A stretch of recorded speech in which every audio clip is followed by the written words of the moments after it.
Big up, good people. Big up to all of you. Welcome back to another edition of the Blue Morning Show. Today we'll talk transfers. We'll talk about Benjamin Sesko. Look at his numbers. We'll talk about Antonio Nusa. We'll look at his numbers too, and then we'll talk about Ivan Toney. Maybe look at his numbers, and we'll look at all the players, other items, news items that we have lined up here. I think I may have to change from the virtual background to the one the real background. I think this has been problematic, but that's not the issue. More importantly, greetings to you all. I do hope you're all doing well. So sit back, relax, and let's get into today's edition of the Blue Morning Show, specifically Chelsea news.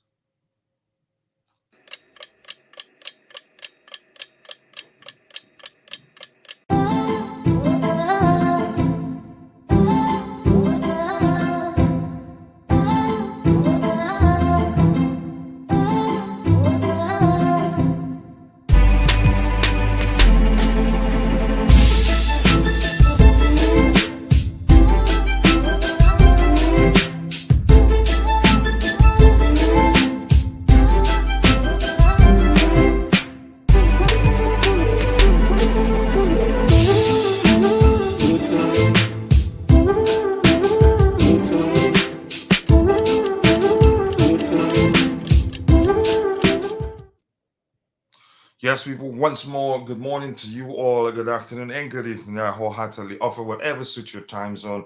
And I sincerely do hope you're all doing well. I appreciate you finding the time to join this morning. Yeah, for me, I live the blue life. I eat blue, sleep blue, wake up blue, and everything I do is blue. So the first person in the chat this morning is Michi Boys, Chelsea Michi Boy. I appreciate you joining. Again, you should always just share the link to your channel. Don't wait for me to talk about it. There's a lot to read in the chat already. But more importantly, if you're watching, please do click the three dots to the right of Mitchell Boy's name. Go check out his YouTube channel. Believe me, you will not regret it. You will thank me later. So, Mitchell, thank you. Big up to you too. I hope you're doing well. Big up to you too. Namaya Fawale, thank you for finding the time to join. And come on, Chelsea 97 and James. I appreciate you joining. You're joining us via Twitch. I hope you're doing well. Thank you so much for joining. And the vibe. Yeah, much love to you, brother. UEFA Champions League of footy was so good last night. Good game. Newcastle gave a good account of themselves. A good start, and because they did well in that game, I think they will end up doing well. In the group stage. Let me just put it that way. I didn't expect them to be able to hold AC Milan to a draw at the San Siro, but they did, and they played well. Actually, I think they had a few good chances. I can't quite remember, but that's just by the way. More importantly, nice to see you, brother. I hope you're doing well. Keep dropping the likes on the stream, people. The likes that do go a long way. In a bit, we'll start addressing the items we'll have lined up one by one. And the moment we're done addressing them, we'll call it a day. We're not gonna waste time.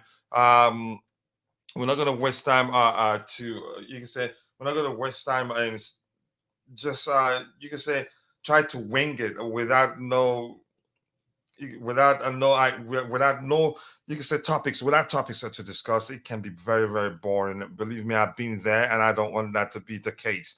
Just 1 second, let me ask somebody to do that. Let me ask somebody something quickly. Just one moment.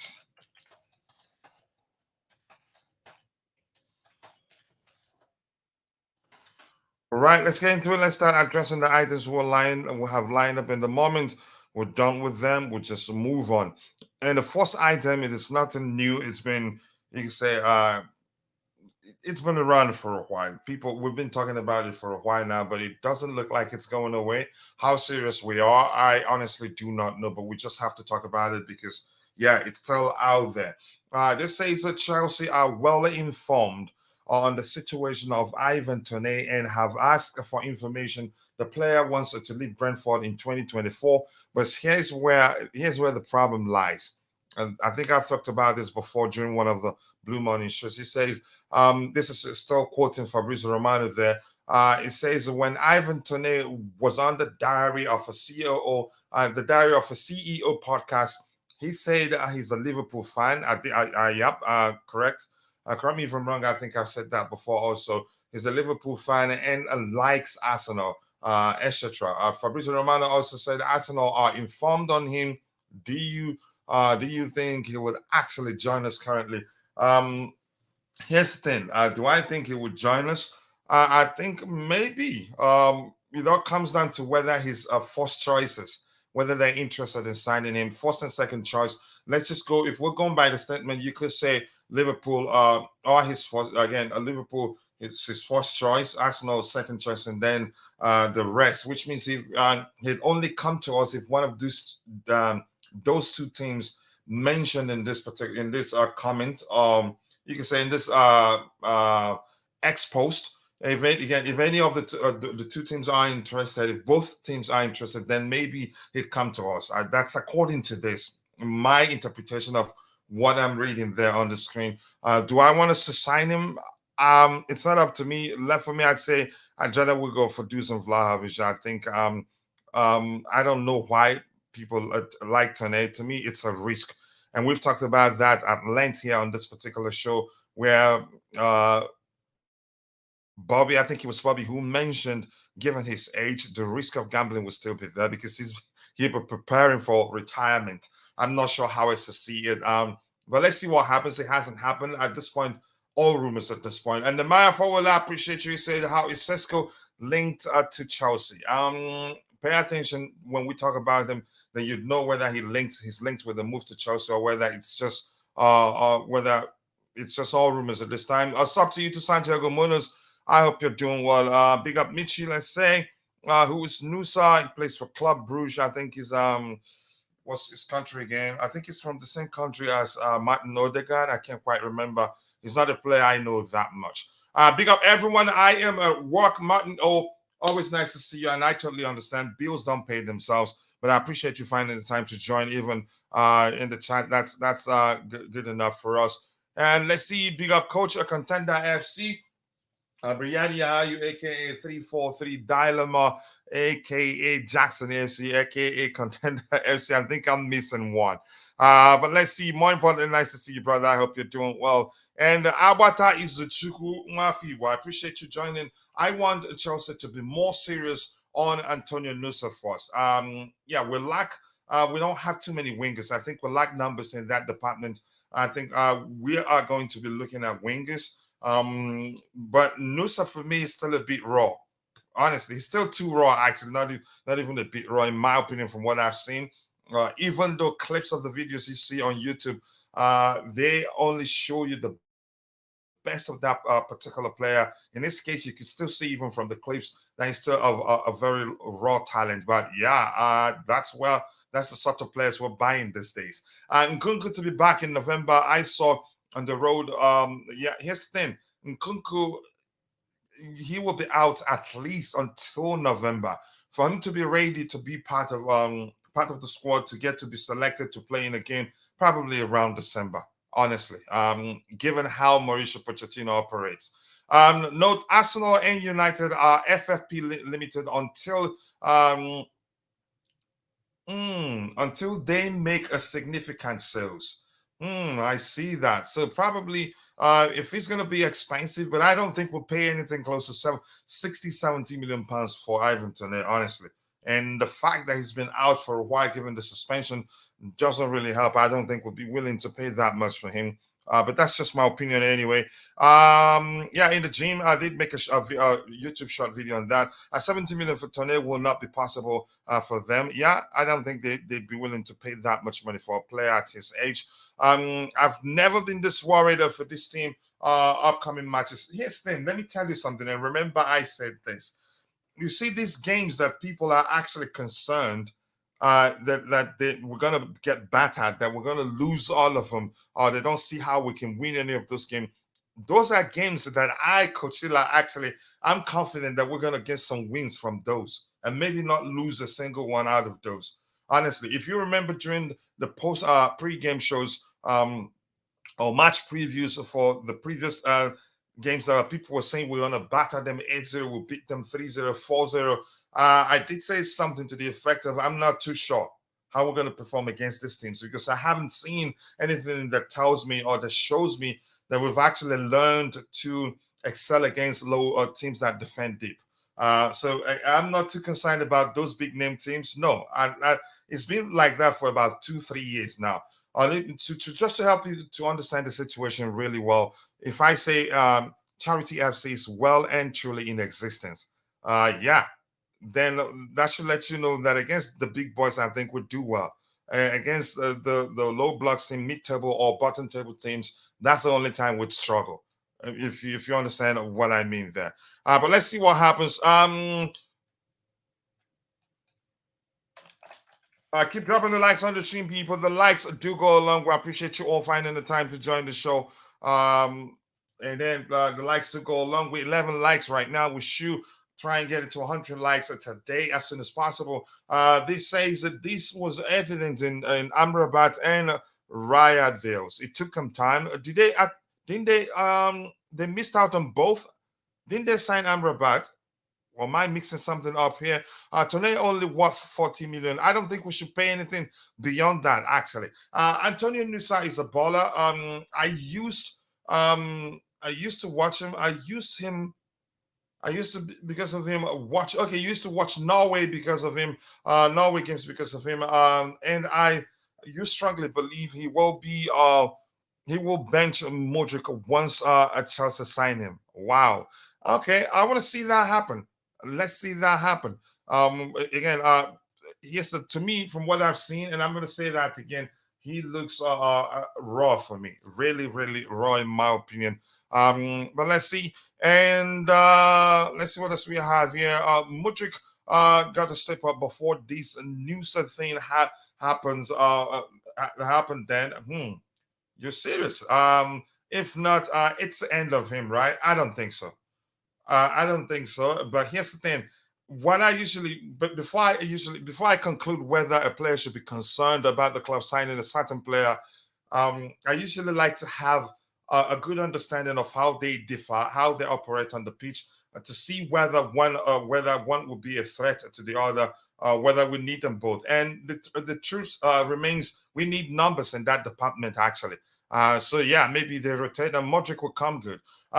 These five okay, this 5 yellow card rule is harsh. I hope Jackson doesn't get yellow carded next match. Is he on 4 already? You sounded like he's on 4 already. I wasn't counting. Next year, I want to see Angelo on the right wing. I think he comes back, but he has to be consistent at Strasbourg. I'm not just going to jump to the conclusion after a game and say, yeah, we need to bring him back. But before we sent him out on loan, I was one of those that argued we should keep him because he differs from all the players we have. And some people arguing that he's too one-dimensional. No, he's not. He has more to his game. He's a winger, but he has a vision of a 10, really. That's how good he is. But he has to perform consistently at Strasbourg. That would be the only reason why the club would say, you know what, we need him. And shockingly, I still don't understand why we let him go on loan because we don't have numbers in that area. Big up to you, Michi Boy, once more. When you get a chance to share the link to your channel. Let's see what else we have here. Abata Izuchuku here saying, I wish Chelsea could go back to Vlahovic in January. He's a very good, a very good header of the ball. Here's the thing. I get it. I think how many goals has he scored since?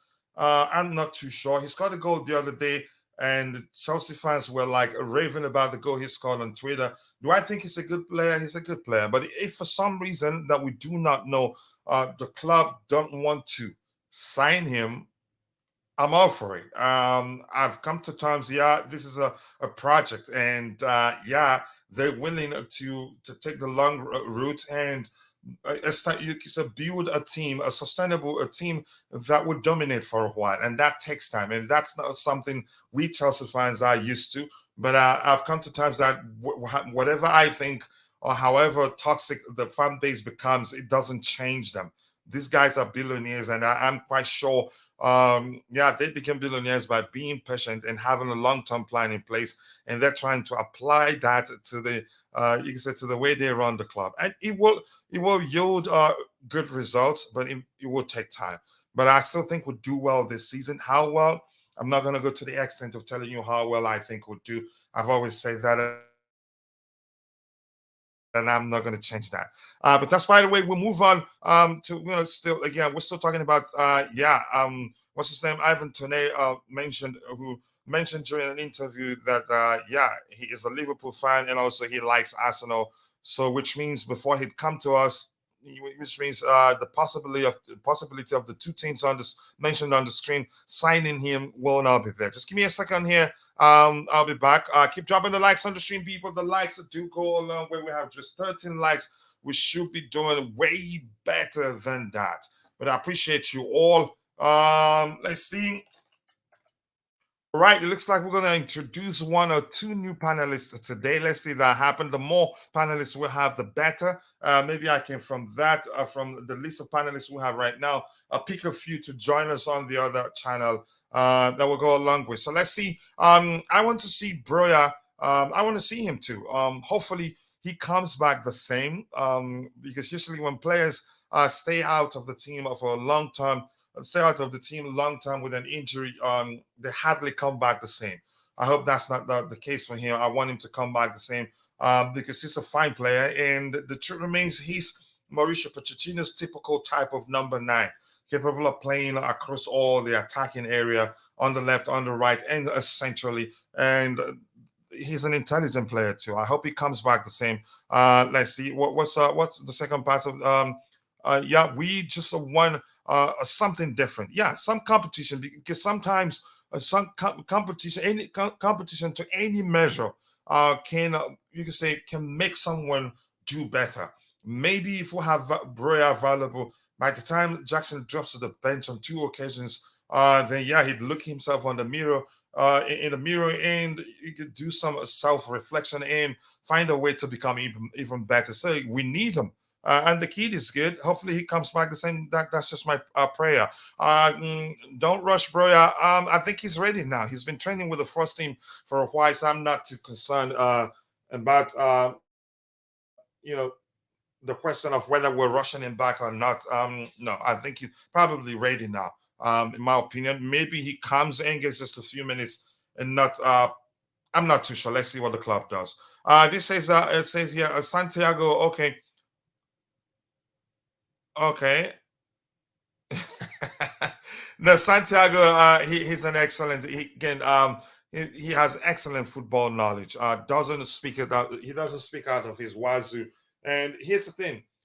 He's actually more like my, you could say, my assistant here in terms of answering questions. And he understands whenever I'm on the panel, I can't answer every question. If somebody in the chat asks a question, you'd see Santiago Muno answering the question, and he likes to keep it civil too. He hardly gets mad, except when Chelsea are underperforming. You can see him use speak French here and there.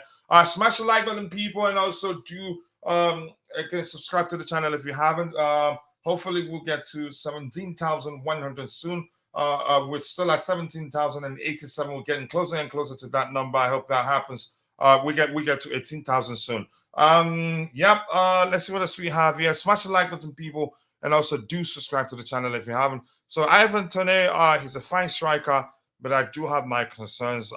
There's no way to tell whether he's overcome the gambling addiction. I know people, again, I like to give people a second chance, but I still have risks, just like Bobby explained the other day, from a perspective that didn't actually come to mind until he said that. So let's move on to the next item we have lined up here. I appreciate you all. Keep dropping the likes on the stream, people. The likes do go along. Well, let's try and get it to 100 at least today. Let's see what else we have here.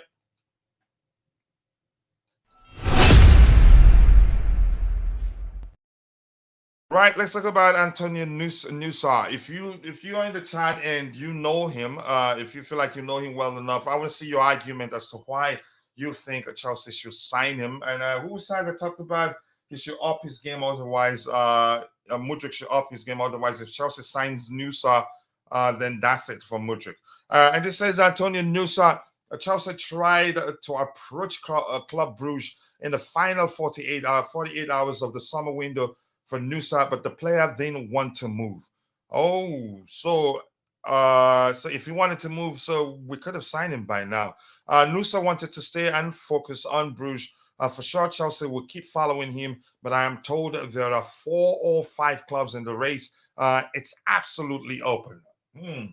Okay, so if you are in the chat and you know Nusa that much, I want you to talk about him and elaborate how well you know him and why you think we should sign him. Thanks, Michi. I appreciate great show from you yesterday. Yep, Michi always hosts a great show. Yep, but he waffles a lot and I don't like him. And this says, wouldn't that be a problem if we get Tone and then we play Arsenal Tone? Woo! May well be, and then and then Tony will bet on us losing the match since he's an Arsenal fan. I'm not too sure what what to make of that. But here's the thing: it's a concern. This, as I've said before, and I'm sure you heard me say that. Um, there's no way to tell whether he's overcome the gambling addiction. It's a risk. Gambling is a risk. And I'm gonna go back to what I've already told you guys that Bobby said during one of the shows where we talked about Ivan Toney's gambling addiction. Bobby did mention, given his age, you could say he'd be planning for retirement, and which means the risk of him gambling to make a lot of money is still there. So, but this is funny, really. And do I think we're that serious about signing him? I'm not too sure. The only thing I see here is just that we're well informed. Chelsea are well informed on the situation of Ivan Toney, and have asked for information. The player wants to leave Bournemouth in 2024. That's it. Nothing here says specifically that we're interested in signing him.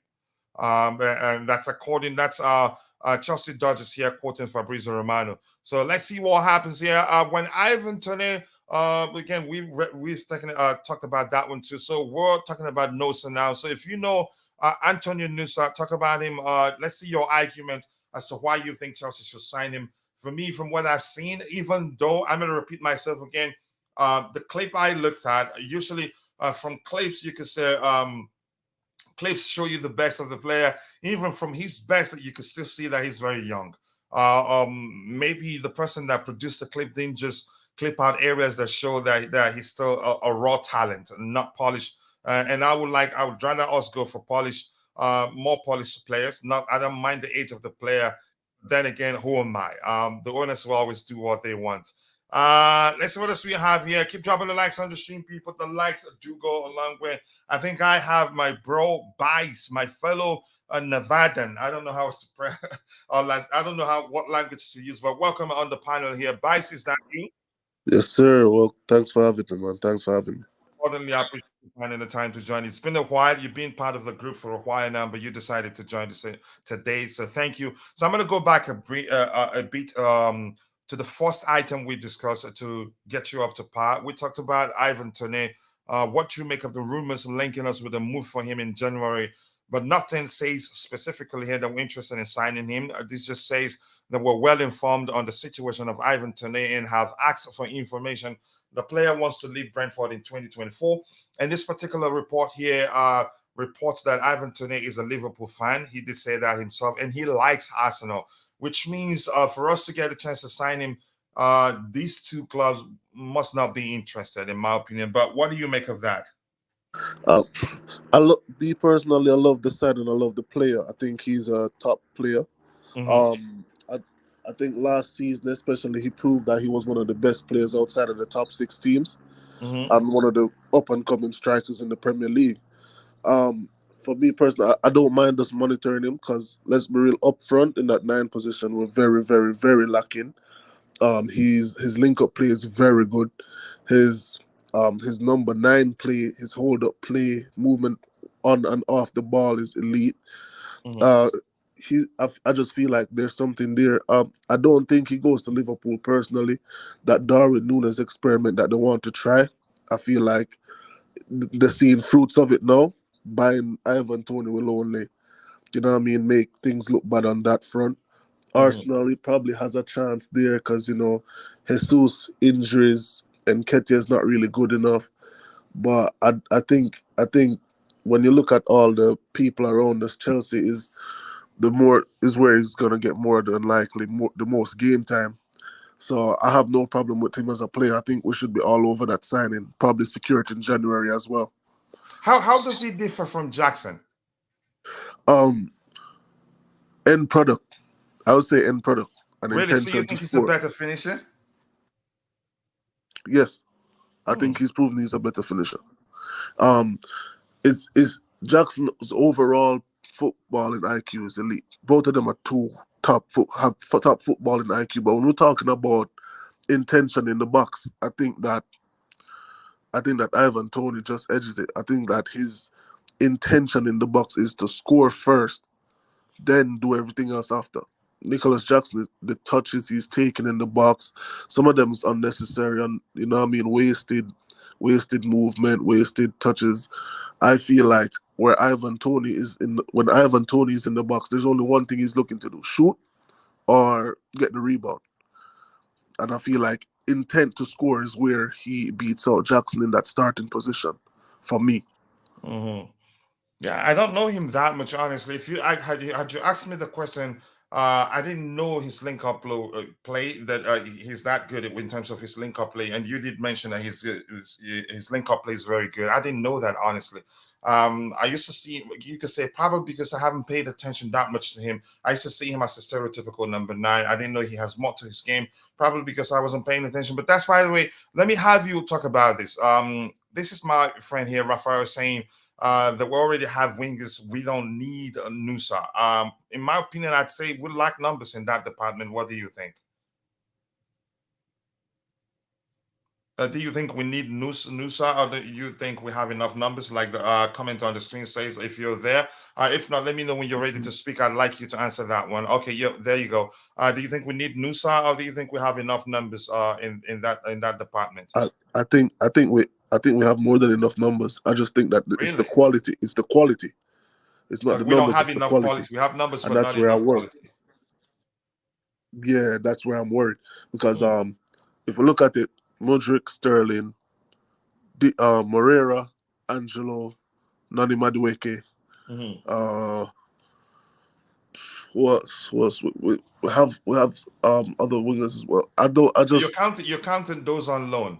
Yes, I'm counting those on loan Okay. because if we sign him next summer, we're going to have a serious look at the wide areas on our team, right? And Mhm. he's gonna be a part of that squad regardless. So we have to look at the guys out on loan and who's gonna come back and who's showing stuff on loan that Mhm. can come back and affect the team. And I feel like based on what I've seen, because I don't watch every player that goes on loan. I don't watch like one. I pick like one or two that I like. Mhm. Um, Angelo looks ready for the moment. Next year looks like he could be ready. Nani Madueke ain't going nowhere. Modric ain't going nowhere as much as people would like to believe. So I'm saying if we sign Nusa, we'll have to seriously look at the wide areas and look at thinning it out. Yeah, I didn't consider those out on loan. Nusa, for me, from what I've seen, I think is still very raw. A lot of people think otherwise, but I think you make sense now. If we value the players who have a loan like Morella, like Angelica Caprell, then we shouldn't be signing Nusa. Probably, as we're saying, the report on the screen that we looked at that said we pushed to sign him the last 48 hours of the past last summer transfer window, but he refused. He didn't want to come. Probably he looked at the numbers we have in that area and said no. Probably knew maybe he knew if we signed him, would send him out on loan. But that's by the way, I'm going to give the microphone back to those in the chat to get whatever they have to say there before we move on. But thank you for that, Rafael. Say no to Nusa. We need experience. And Gerald Packer, I think my friend on X, not Twitter anymore, did argue that the same presented the same argument, saying no more signing of kids. I think we'll sign too many of them out on loan. Like just Bice did mention that we should bring them out back and not sign more of them. I think it's just stockpiling the players just doesn't make any sort of sense. Let us not get injured players. Unfortunately, it doesn't look like it looks like it's more of a tradition now. If a player don't get injured after we sign them or before we sign that particular player, then that player isn't proper choice. I'm not sure why that's the case. Coach, I like Mudrik, but we had other cheaper options like Gustav Isaacin, among others. But he's here now. We have to support him, and he's a good player. Nusa, once more game time, Brighton will be great for him. So probably he might end up joining a club like Brighton where he show they value him and he'd get into the team immediately and get enough game time to continue developing. For me, signing him wouldn't make any sort of sense. Chelsea boy says he's probably betting on us to win matches right now. Possibly, I'm not too sure. If not Toney, who then? I don't know. Honestly, my preference would have been what's his name? The Juventus striker, Dusan Vlahovic. Vlahovic. Yeah, Mm. Vlahovic. Yeah, that was the name I was looking for. But unfortunately, for some one reason or the other, the club didn't want him because he was there for the for us to sign him because they wanted Lukaku. They wanted Lukaku plus cash to give us Vlahovic. But rumors were at the time that the manager wasn't too keen on him. So I'm not too sure what to make of that. Let's see what else we have here. Keep dropping the likes on the stream. My parents, okay, my prayer is that our injured players should return fast. Look at all the clubs. The injuries has the injured players are all back. I think we'll have a few come back this week, this weekend. But let's see. Don't want a Sesko. He's too young. We cannot keep adding inexperienced players to inexperienced. It won't work. We'll get to Sesko's topic in a bit. We're taking the topics one by one.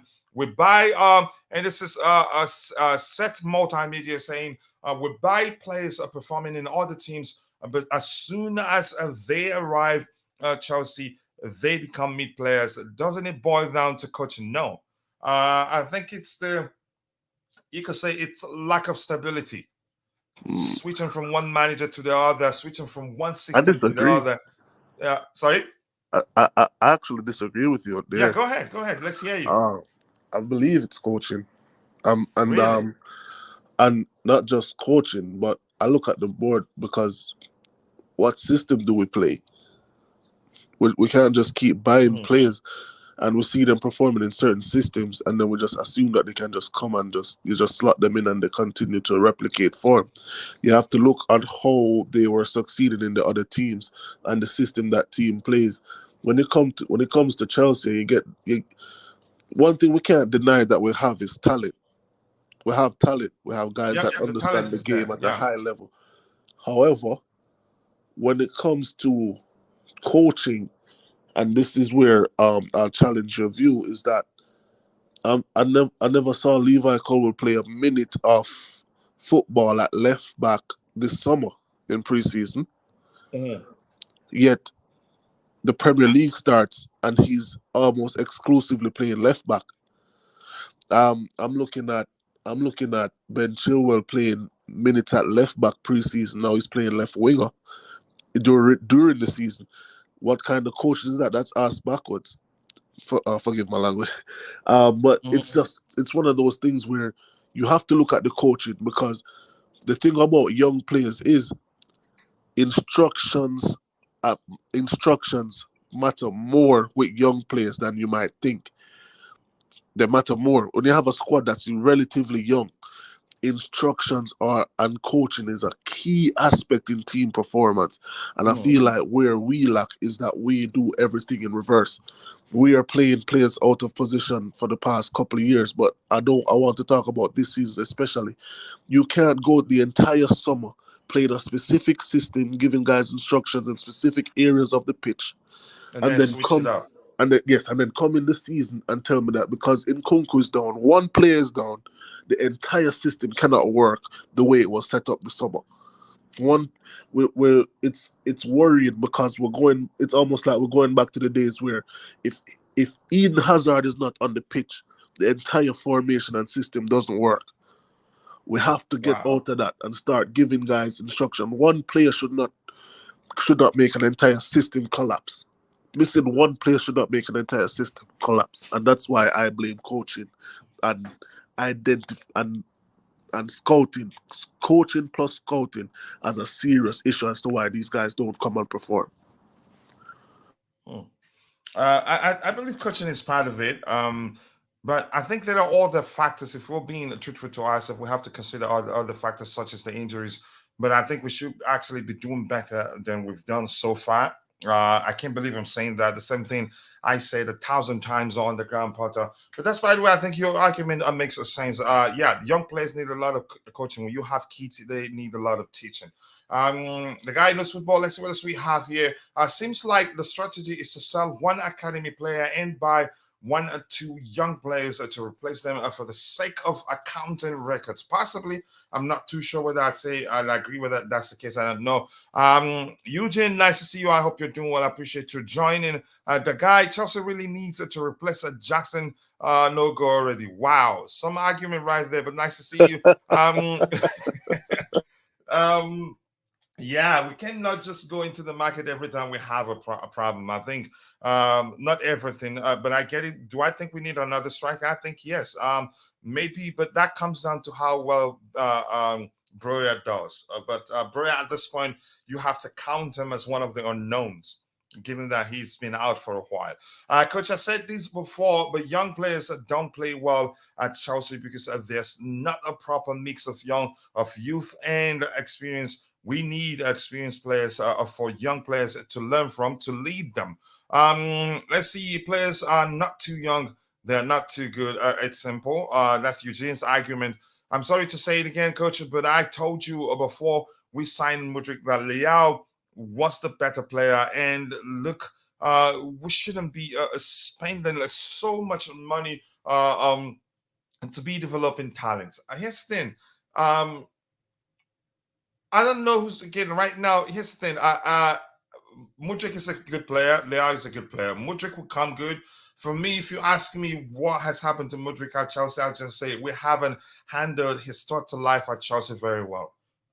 That's how I see it. At times when we think he deserves to start, that he do well for us if he gets a chance to start, the managers end up dropping him to the bench for some reason that I do not know. That hasn't helped his confidence, in my opinion.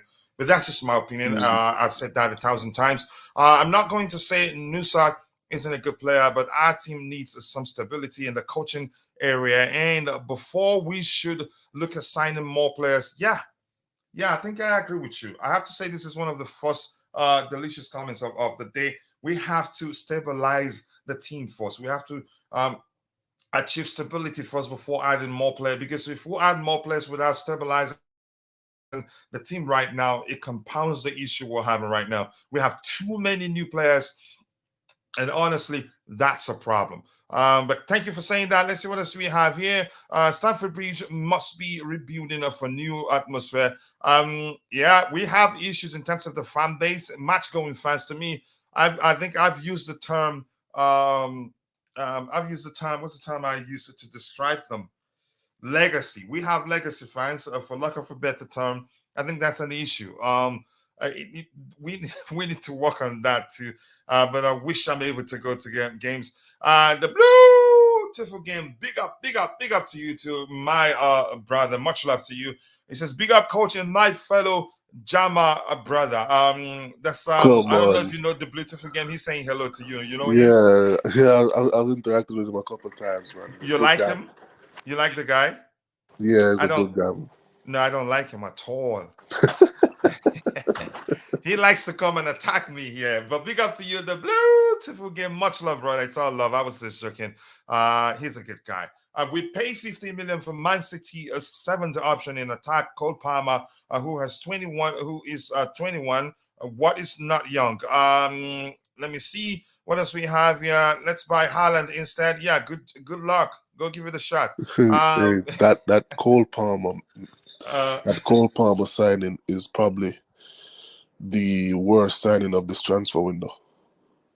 And why let do me you say that? Can you elaborate? and You don't like him, or you don't think he'd do it's well? it's it's indicative of where we are now as a football club. And even Mhm. though the ownership says one thing, you have to watch what they do.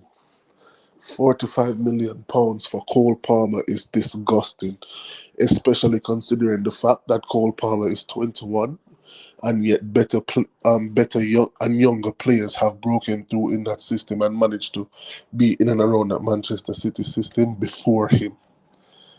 So You why have do to you think look. we went for him? He was hot on the market. He's a young player. There was a lot of hype surrounding him. and and went to we buying just such went for him. players. We just felt like if we weren't going to get him, we had to miss out. We were going to miss out. He, even though he had a good tournament with Madueke and others, yeah, don't get me wrong. You have to look at the team he's coming from. Was Cole Palmer going to get minutes ahead of Jeremy Doku? Was Cole Palmer going to get minutes at wing ahead of Bernardo Silva, Jack Grealish, Phil Foden? If you look at the personnel they had, even Rico Lewis, to some degree, has broken through and gotten more game time in that Manchester City system than Cole Palmer, who was in the academy before him. He has developed the slowest out of those youth crop of Manchester City players that we see coming up through their system. Um, just because he scored a couple goals does not mean that people want to talk about, yeah, he's coming from Manchester City. That's fine. But when you look at 3 starts in the Premier League in his entire Manchester City career, subbed on 16 times. Of those 3 starts, he's only finished what? 1 full 90 or 2 full 90s in the Prem. The sub-ons he's been getting, it's been in the 80 something minutes, so it's basically garbage time minutes. A lot of the time when the game is already won, then he manages to get another goal. Yeah, he was doing well over the summer, but we should have never spent £45 million on him. Did you know that Aston Villa bought Musa Diaby for £51 million? So you're telling me that we could not have put £6 million more on that money and gone to get a player of Musa Diaby's quality? You're telling me Cole Palmer's better than that? Listen, he's not a player. I cannot come here and argue that I didn't know him until he's like, you could say, a few games he played for Manchester City and the under 21 competition and all that. Yeah, I think I understand your argument, but go ahead. If you're not, sorry for cutting you off. Oh yeah, Let's pick it up. I'm saying that we are spending money in and around the price range of quality players on the market that we can obtain for players who are unproven, unready, and we don't know where they're going to be a year from now or what they're going to give us on a consistent basis. If All right, I'm gonna give you an example and then I'm gonna let you move on. Keep it pushing. If I say the name, Bukayo Saka, you know exactly what you're getting, right? Yeah, yeah. If I He's say the performed name, consistently for Arsenal. yeah. If I say the name, if I say Diogo Jota for Liverpool, you know exactly what you're getting.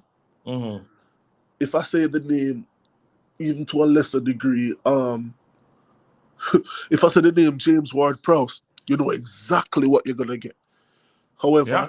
then you look at Chelsea's team and I say the name Cole Palmer, you don't know what you're gonna get there. I say the name Conor Gallagher.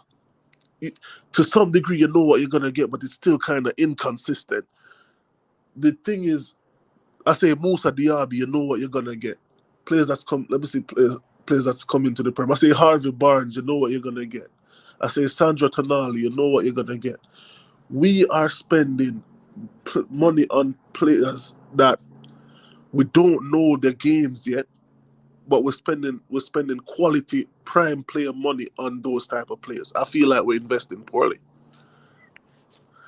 There's That is something not. comforting about knowing what you're gonna get from a player before you sign them.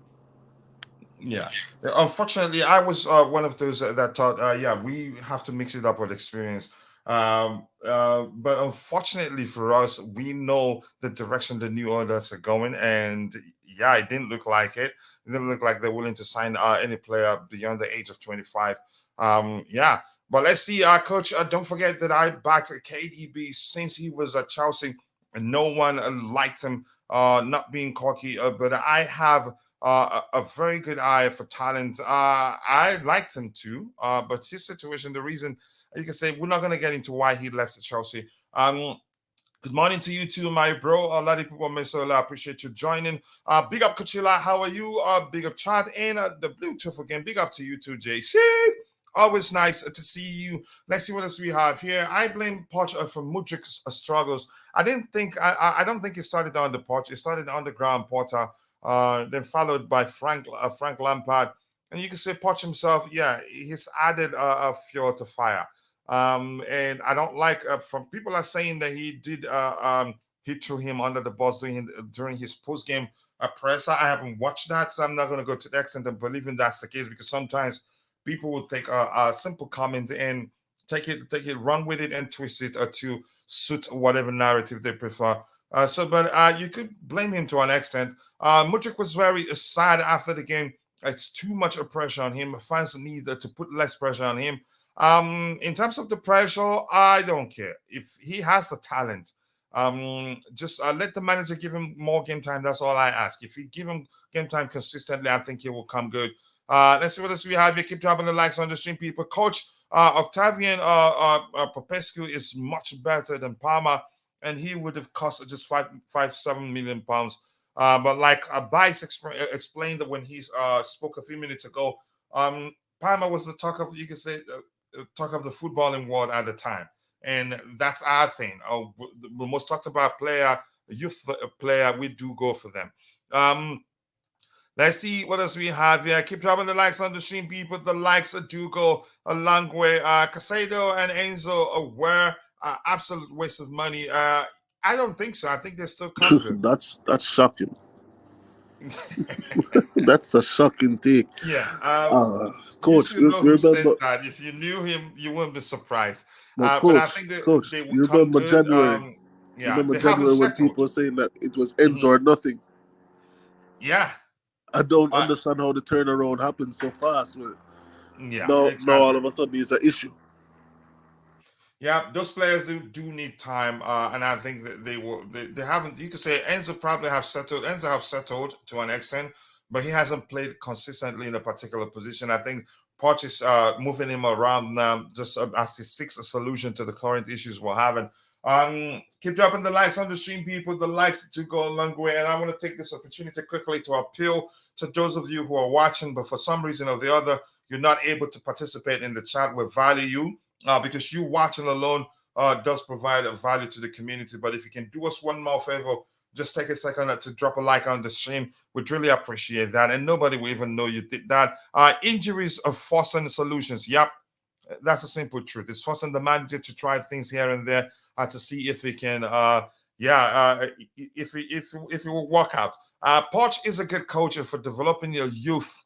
Then when conditions are ideal, but they are not ideal right now, coach. I think I agree conditions aren't ideal, but I think once we have the players that are out injured, I think he'd have enough players to do whatever he wants to do and be effective with it. Unfortunately, we need a captain that can sail a vessel through a hurricane, through what's the sea, what's the term you use?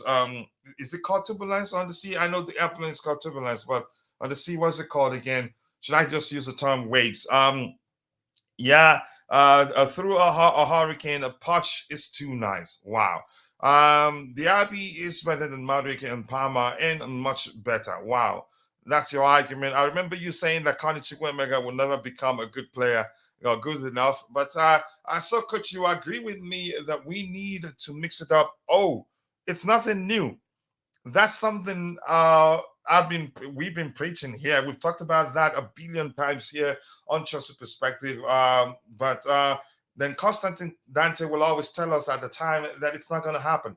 In terms of that, here's the thing. Let's be honest here. People do use experience and age interchangeably, and that's usually. But when you find somebody experienced as doing something, usually they're not that young. But sometimes you don't have to be that old to garner enough experience to be an expert at fulfilling certain roles or something. But I think we have experience, but I think we needed more. And the owners, they decided to go the direction that we'll find ourselves in. We will come good, but it will take a bit of time. Experience had we signed experienced players, it would have been easier, in my opinion. Good day to you too, Ajay. I hope you're doing well. Poch not had much time to coach. Some players just at the club in short term. Yeah, I think I agree. will come good. Coach, I never liked Enzo and Casado. I don't flip flop. I'm learning that from you. But that doesn't mean they will not be good. Yeah, I know I will get you to say that, but that's just your Carney ain't opinion. good. That's his opinion. You don't want to argue that with this guy. He's not gonna. You're not gonna So, change listen, his mind. this is my take on some of these players we've signed. Mm. I feel like if you're gonna compare them to the world class players like the Lampards, the Hazards, all of those type players, the Fabregas, if you're gonna compare them to those players, you're gonna say they're not very good. Remember when we got those players that we got, these players are still they're still developing the game. They're not the finished article yet. He's still 19. Yeah, and that's why it's so frustrating when it's not like you're trying to bring a player down. You know what I'm saying? It's just like some of these players, we signed too much of those type of players. You see what I mean? Like, coach, Yes, no I've been watching you complementary for a while now. skills. We just sign players of the same. Yeah, I've been watching you Yeah. for a while now, and you share a very, very same sentiment of mine that I've been saying since Graham Potter. In and around that, say the year after that, the January of Graham Potter when we signed Fofana and Hart and those guys. That January, we're looking too young. We're looking for guys that are too young. We should have never signed. The thing is, I don't blame Poch for Mudryk. I blame the board. We should have never signed him. We should have just let him go to Arsenal where he was supposed to go. We should have never touched that signing. We did not do enough of our homework on Michaela Mudryk. Arsenal did most of the scouting, most of the talking, most of the groundwork. We just came in at the last minute and said, all right, an opportunity is there, let's take it. We signed too many players in that same era where it's like the game is still being formed, they're still developing. And when you said age and experience can be used interchangeably, you're right. However, Marcus Rashford a couple of years ago was one of the most experienced young players in the game. Why? He's played enough high-level football for his at that age compared to a lot of other players in the game.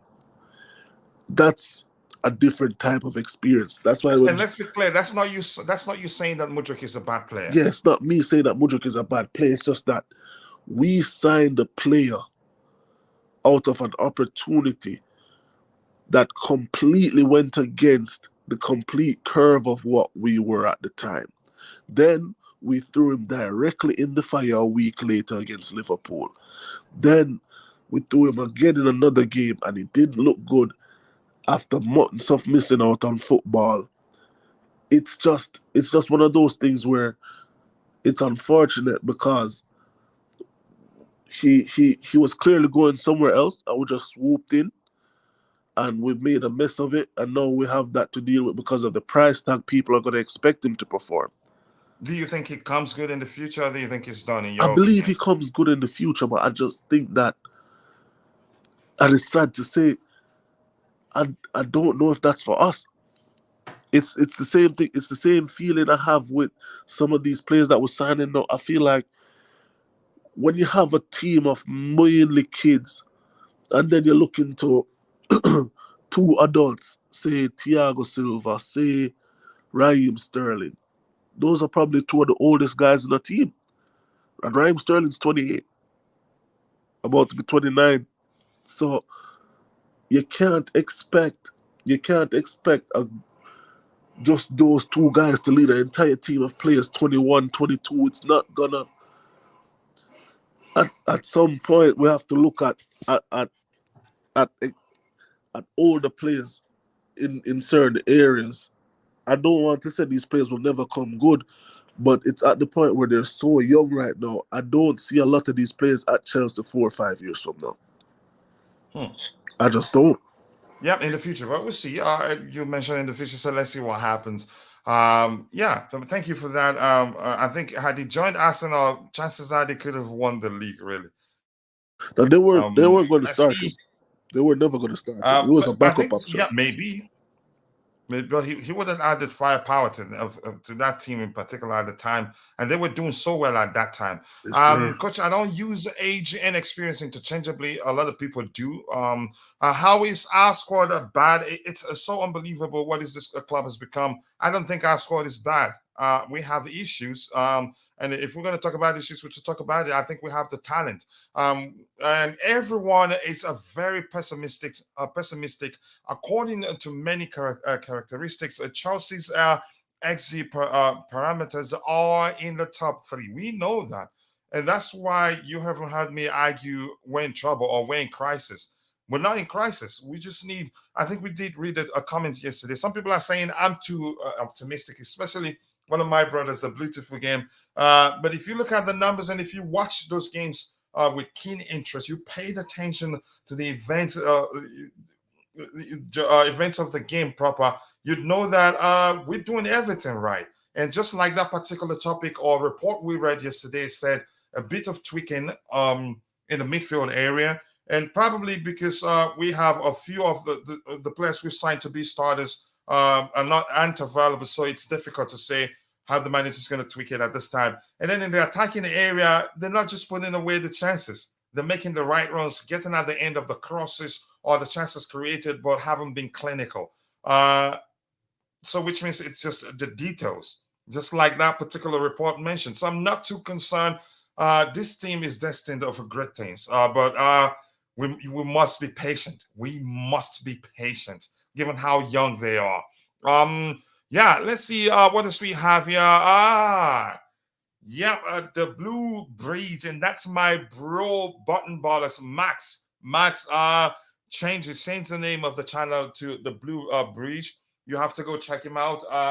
Great content creator. I call him Chelsea Encyclopedia. He knows the club very well, understands football overall, but his focus is Chelsea, and you don't want to miss his contents whenever he releases a video. Max, always nice to see you, brother. I hope you're doing well. Thank you so much for finding the time to join the show this morning. And Brianna, how you say, Coach? I asked a question there. Which one of them did I miss it? Can you repeat it? So I can't. I'm not sure I find it if I go up again. Apologies there that I missed the question you asked, and that's why I maybe I need to open the questions tab so that it's isolated, so that it's separated from the normal chat there. So I'll open the questions tab in a bit. So if you have any questions, you can put it there. And the Beautiful Game shares the link to our sister channel called Soccer Perspective. The plan is to start streaming as soon as possible. I tried the best I can so that we can stream there consistently during the transfer window. We didn't get enough willing participants for the panelists, but I think we'll be doing watch alongs for some other, you can say, match of the week at least once every week, and also do Fridays, the overall Premier League and other league previews. But thank you for sharing the link. If you haven't, go check out Soccer Perspective. Be sure to subscribe and turn on the notification button. Mudryk has been around for a long time to still need confidence. The boy needs a space to be functional. So the coach must deploy tactics for the forward guys to create a space with their movement for him to be effective. That may well be the case. But let's see what else we have here. Mudryk made most chances against Bournemouth. That was a start. Yep.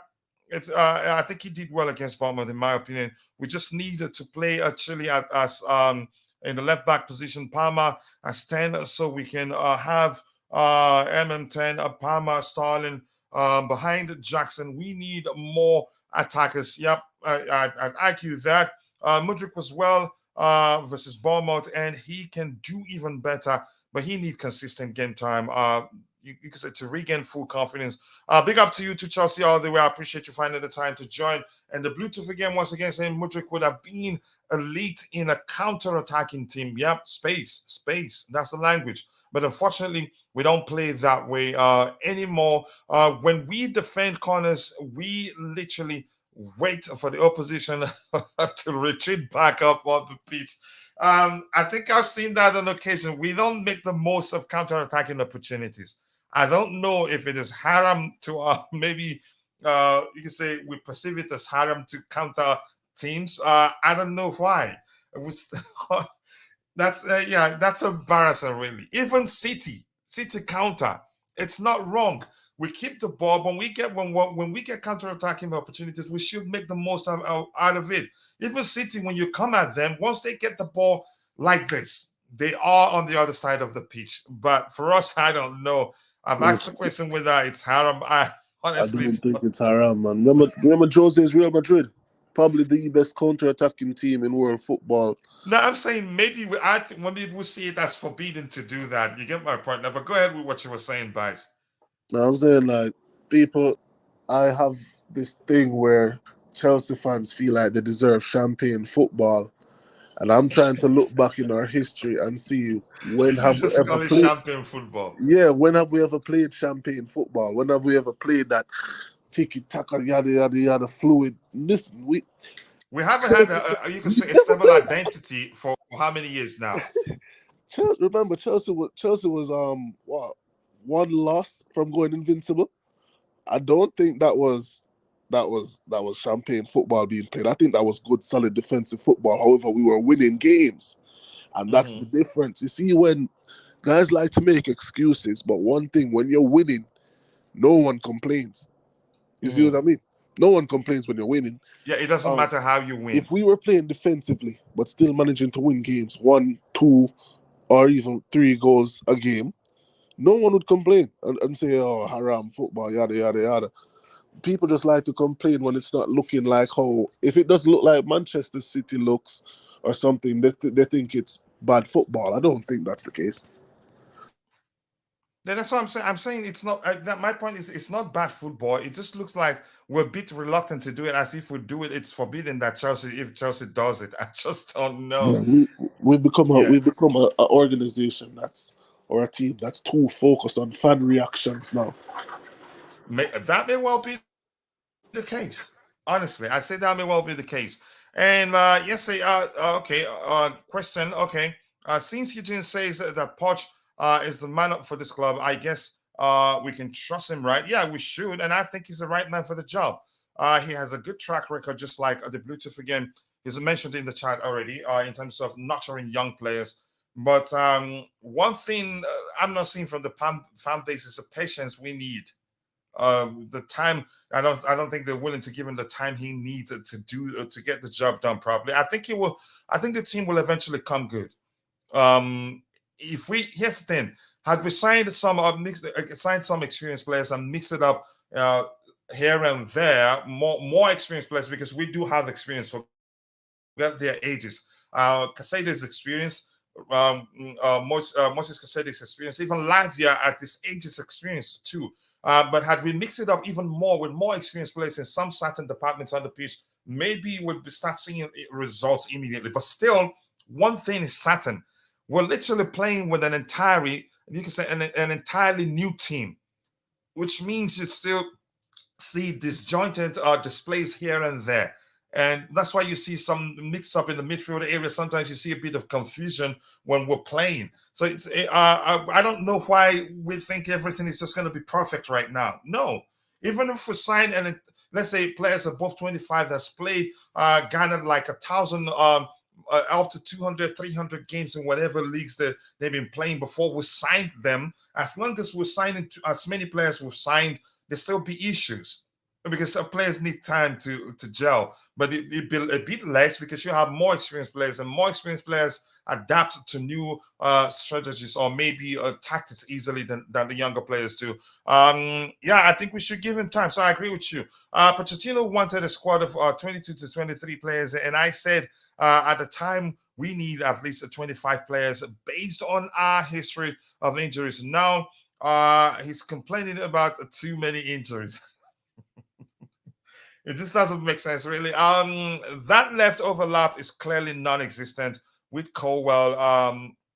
Yeah, exactly. That was you can say that that language was what I was looking for yesterday when I said something to the effect of, "Yeah, he's a good passer of the ball, but he lacks some of the attributes. Some of you can say some of the way the fullbacks apply themselves on the pitch. He doesn't do all those things. He doesn't even have the pace to be able." to fulfill that role effectively. So that's an issue. And why the manager persists on playing him in the left back position, probably just because of his passing ability and just that, or maybe just wants to accommodate him in the team. It just doesn't make sense to me. Yeah, it doesn't. So good delicious comment there.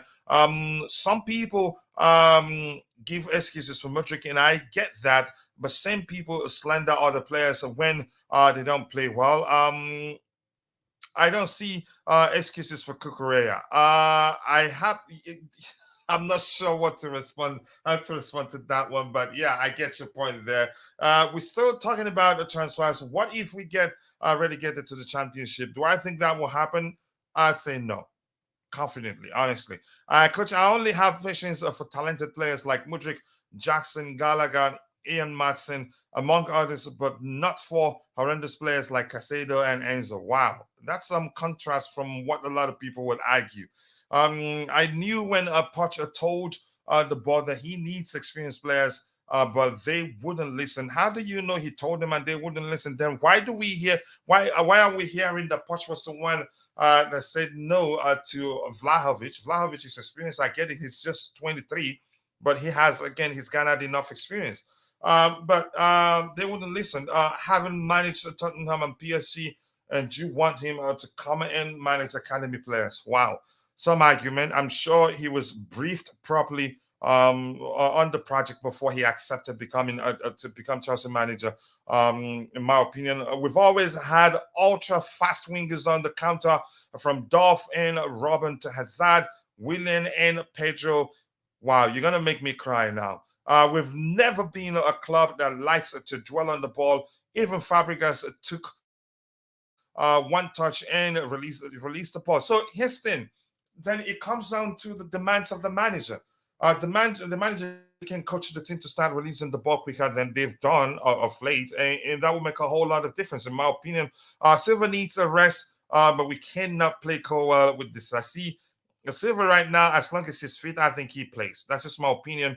Let's see, coach. The progression in Poch's post-match press is apparent. The results have affected the team and him. Critical noise in fan forums is starting to have some pressure. Next month will be tough. I'm going to say this again. I think you've heard me say that before. Those run of games that people think we're going to struggle the most are actually the games I'm confident we're going to get a few good results from. Honestly, that's just me. But we're getting there. The games we're coming will start coming in thick and fast soon. Big up to you too. DJ, you retracted that one. You didn't know I was gonna see it. Big up Kuchila. It seems that the fans here in the comments, no, not much. Everybody, they just you can say presenting their opinions there. Talented would not be the word I would use to describe Gallagher.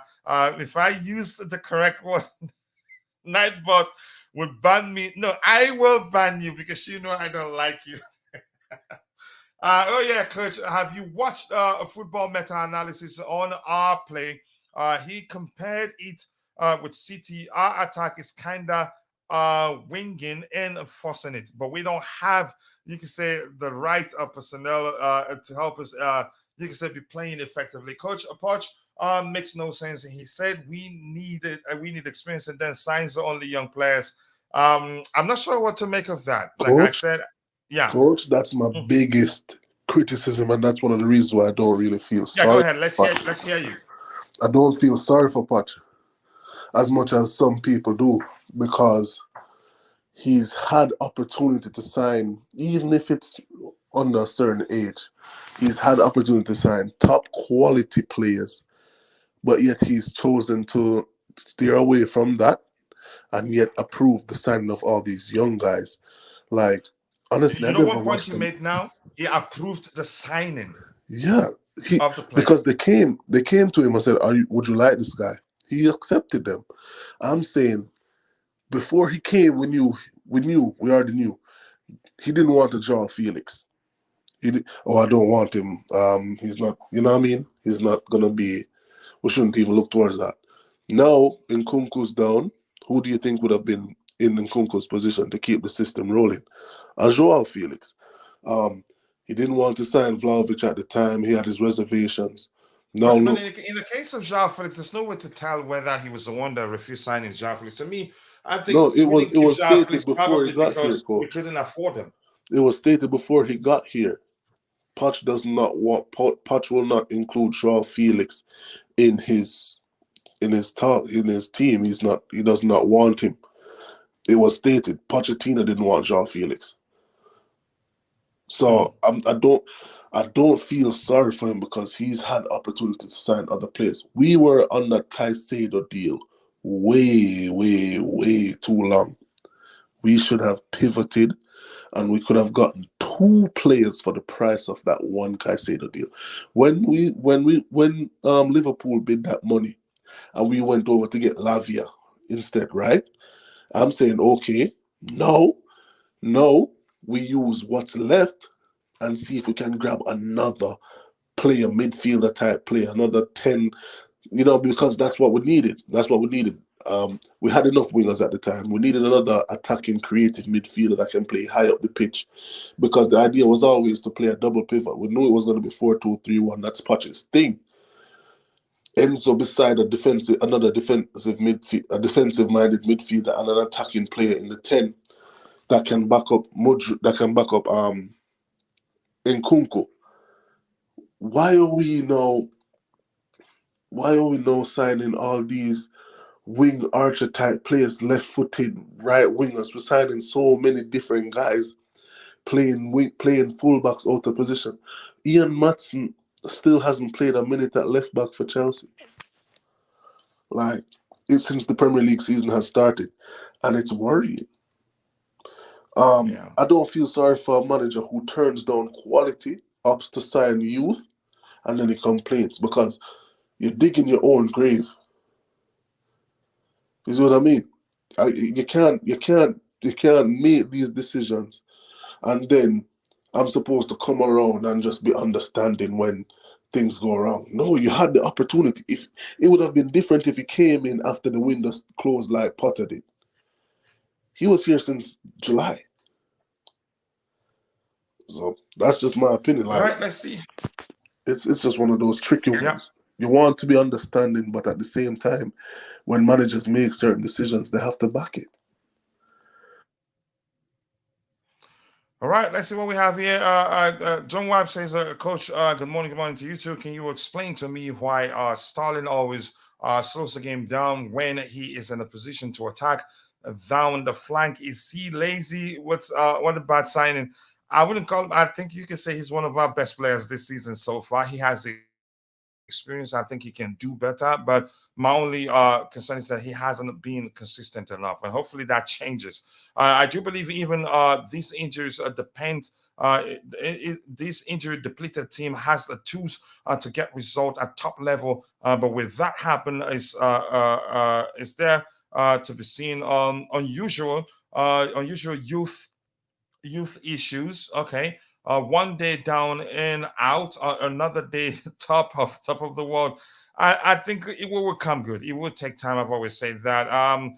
Coach, you heard the crazy stories about Brozovic. He's an even bigger engine than Kante when running with altitude masks everywhere stopped, but Brozovic kept going. Let's see what else we have here.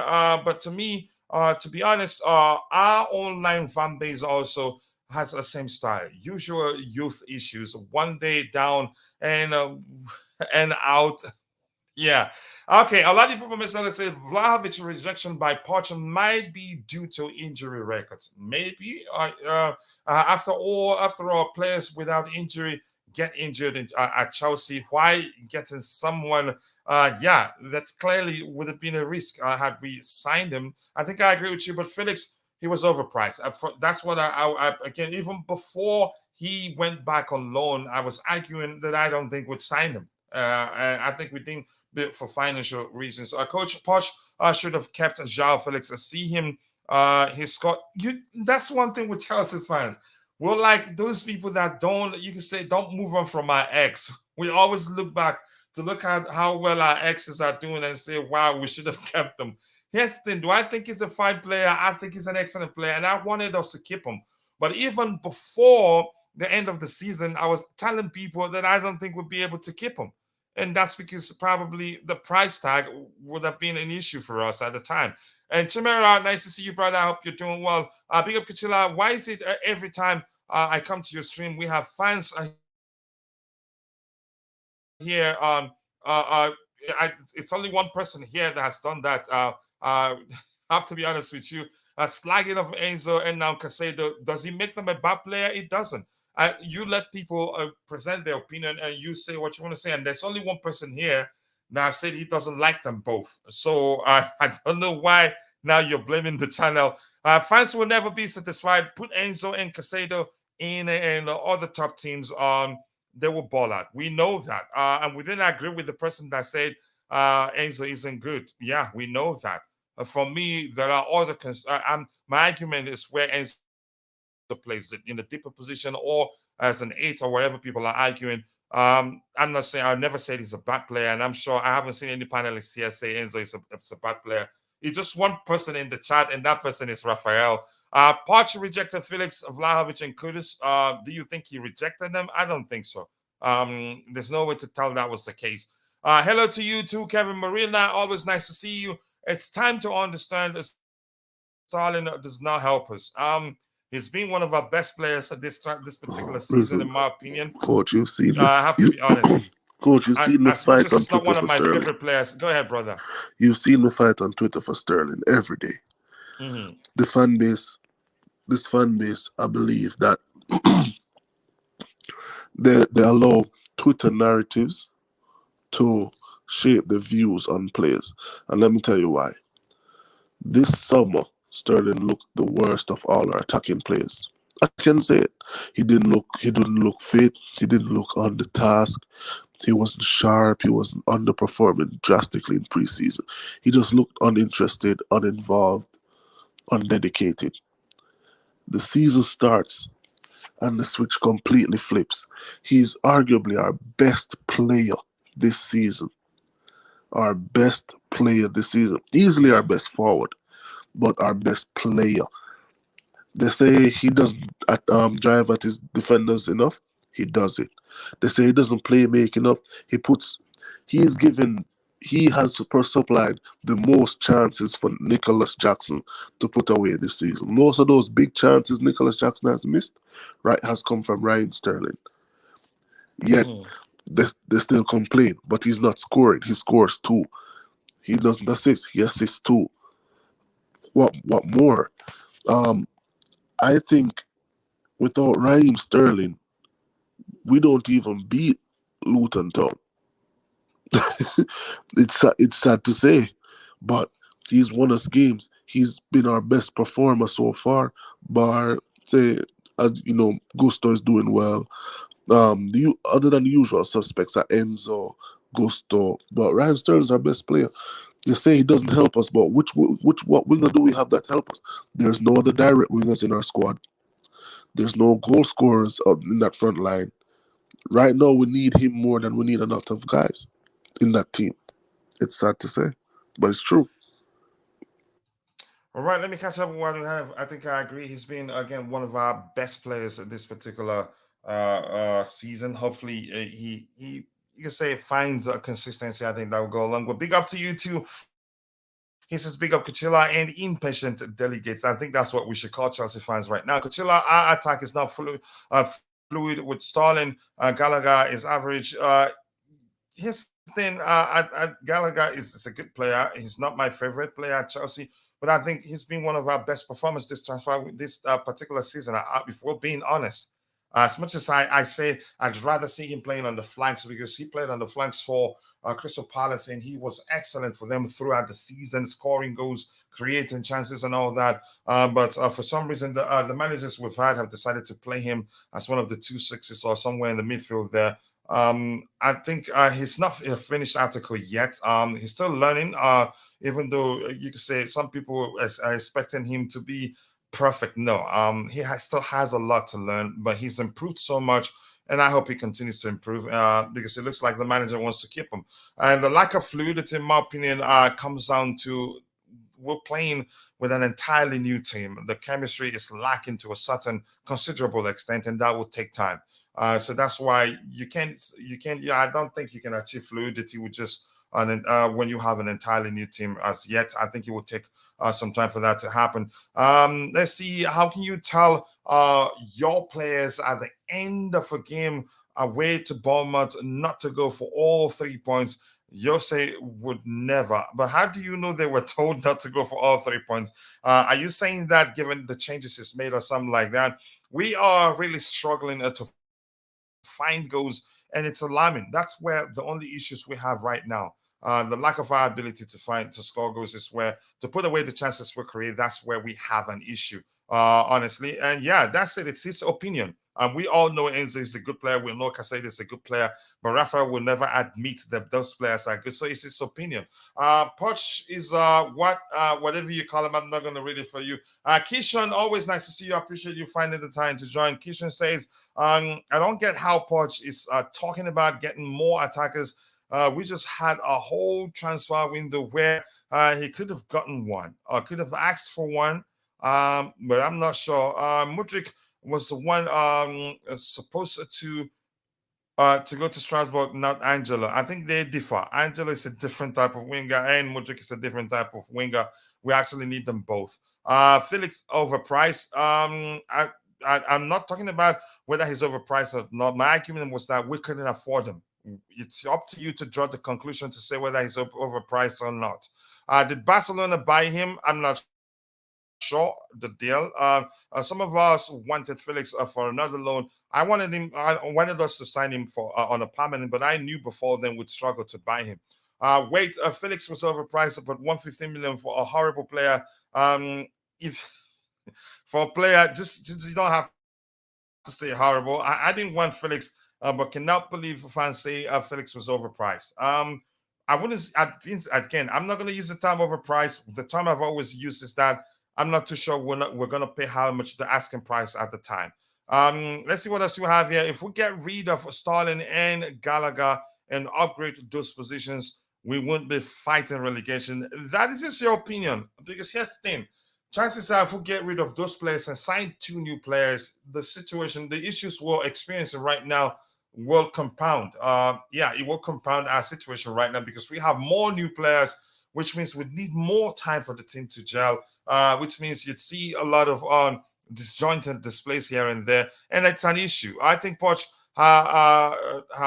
don't have any right for the transfers. No, that is just you because you're thinking Poch would want us to sign certain players, and because we don't sign them, you think he doesn't have any right. No, that's just your opinion. We need a tuner number 9. Last time we won the league, we had a 20 plus goal scorer in Costa. Forget the hybrid stuff. We don't have Pep here. Here's the thing: with a hybrid, with a rigid, however, whatever you want to call term you want to use to describe that. More importantly, the goals need to come from all departments. They need to come from the attack, from the number 9, from the wingers, from the midfielders, from the defenders, and then you'll be able to win the league. You don't hope on the strike number 9 alone to be the goal to be the one to score all the goals that will help you win the league. Let's see. We need Gallagher for squad depth. I think he stays. I think the defense and midfield will. I think those areas I think we're good there. Just for the attackers to start putting away the chances, and if they start doing that, it will lead to, you can say, overall team confidence, and it will rub off other players. But if they keep missing, chances are, the lack of confidence from the attackers, we'll start seeing that reflected on the midfielders and then the defenders too. Just like we witnessed last season. Let's see anything else here before we move to the next item we have lined up. Marilla squad depth is important. Yep, we agree with that. Let's see. Jackson should play on the wings. I think, given his attributes, I think he can actually play on either flanks, on the left or on the right. Even Poch knows it's a joke, but he cannot say anything. That is just your opinion, my friend. Kutila, who's your favorite player at Chelsea? I don't have any right now. I do not have any right now. And I'm the type that I hardly say one individual is my favorite player because I like to see a team play as a unit. Or maybe I'll say I like this player this much, and this is what I like in this particular player. But I hardly go to the extent of saying this person is my favorite player. I hardly do that, and I'm quite sure if you've followed me for a long time now, you never hear me say that this is what my favorite player. I hardly do that. I might do it every now and then, but it's difficult. I hardly do that. But right now, Chelsea, I don't have any favorite player. My focus is on the issues we're having, and I'm the sort of person that when I see a situation, I go in straight to the, you can say, to the mode of trying to figure out, okay, what's the solution to this issue we're having right now? I know we have good players. Honestly, I think we have good enough players. My concern is how do we get them to start playing as a unit and working. According to Football Meta, our front attack lines is flat and has no element of surprise. Yep. Or to break down low block teams, which was why I thought we were going to sign Turkey. I like Turkey for some reason. Some people start floating the rumors that the club didn't like his attitude. I'm not sure what that means. But we'll see. Keep dropping the likes on the stream, people. We're 35 likes. Let's see if we can get it to at least 50 likes by the time the show ends. Our squad is not good. We have 5 good players in Kunku, but there's Sheila, Enzo, Gusto. That's just your opinion. And you've said that a billion times. Sports clearly doesn't rate our attackers without Nkunku. That may well be the case, but I don't know. There's no way to tell whether that's the case. Let's see what else we have here. Coach, did you not see our players wasting time on 90 minutes? Did you not see our CBs passing the ball to each other, running the clock down? That was on Poch. He's still Spursy. I am afraid. At Spurs, I thought he was attack, attack, attack. I'm not too sure what to make of this comment right now, but I think one could look at that game again, watch that game again, and conclude that that may well have been the case. One person shouldn't be the sole reason why we cannot score. I think I agree with you. Yep. Chelsea directors only go for the former club players. That has been the case. Yeah, we have a Brighton connection and we signed a lot of players from Brighton. Now we have Man City as a connection. Now we signed Parma. They buy from Brighton because Win Stanley was there, but from City, Southampton because Joe showed he's worked for those 2 clubs too. Buy from Monaco because Lawrence, Lawrence Stewart. Wow, I haven't taken my time to actually think about it. That's some comment right there. Honestly, wow. Let's see. They don't buy quality players like Madison, but pay 60 million for injured kid from Southampton. Wow. First Potter, then Lampard, and whoever you're mentioning there. Coach, I get what you mean about everyone scoring, but if the person in front of goal isn't scoring, that then we're toothless. I think I agree with you, but you get my point too, and thank you for understanding. Sterling cannot be our only goal threat. He isn't consistent actually. I know what you're trying to do there. Yeah, Koulibaly. Let's see. Chelsea is a crap. Is a crap when it comes to transfers. Barca is paying Felix 400,000 euros, 400k euros for the whole year. For Felix, probably about 30k a week. When it comes to Chelsea, it's different. Even though Barca is bigger, yeah, we're known to pay big, and because here's the thing, you could argue because we don't have Champions League football. Probably the only layer for the player would be how much we're willing to pay them. Get some new coach so we can blame another coach. Yeah. Let's see here. You're right. You love Koulibaly. I hate him. Right. Yeah, I think I knew exactly what he was trying to do there, but I wasn't falling for that one. I'm just gonna say hello to people I haven't said hello to, so we can move on to the next item we have lined up. Poch has run out of ideas. I know I don't think that's the issue we're having right now. It's a gelling issue. The team hasn't gelled. That's one of our biggest issues, in my opinion. After being a yes man, but Macho Stevie, nice to see you. People are already writing of Jackson. Jackson. I think he's done everything right except score as many goals to measure the opportunities he's had to score goals, and that will come with time. Just look at the big chances Haaland missed. The problem is Chelsea create far less. Yeah, far less for Jackson compared to what City create. The more the chances you create, the likelihood of the attacker or the team to score more goals. Marilla says, why can't we attack consistently like Liverpool or other teams? That's a Pochettino thing. That will start soon. When, I don't know. But here's the thing, I think he's being a bit cautious now. And that's down to the fact that we have too many new signings and he has to be as cautious as possible. In my opinion, that's what I think. I think having a striker like Sesko, Vlahovic, or Toney would help. How does Sesko does it differ that much from Jackson, really? The Sassi looks good as he plays game after game. Yeah, we knew that. Um, the argument we've always had is that he didn't wasn't part of the preseason, so the games he's played so far, but you can say count them as his preseason. I think he's a good player. A lot of people, Deborah Markin, nice to see you, brother. I hope you're doing well. Always nice to see you. Let's see what else we have here. Chelsea's a club addicted to signings. Yeah, and I wouldn't say every time we have an issue, we should go into the market to sign new players. But I don't think we'll be signing too many players in the near future.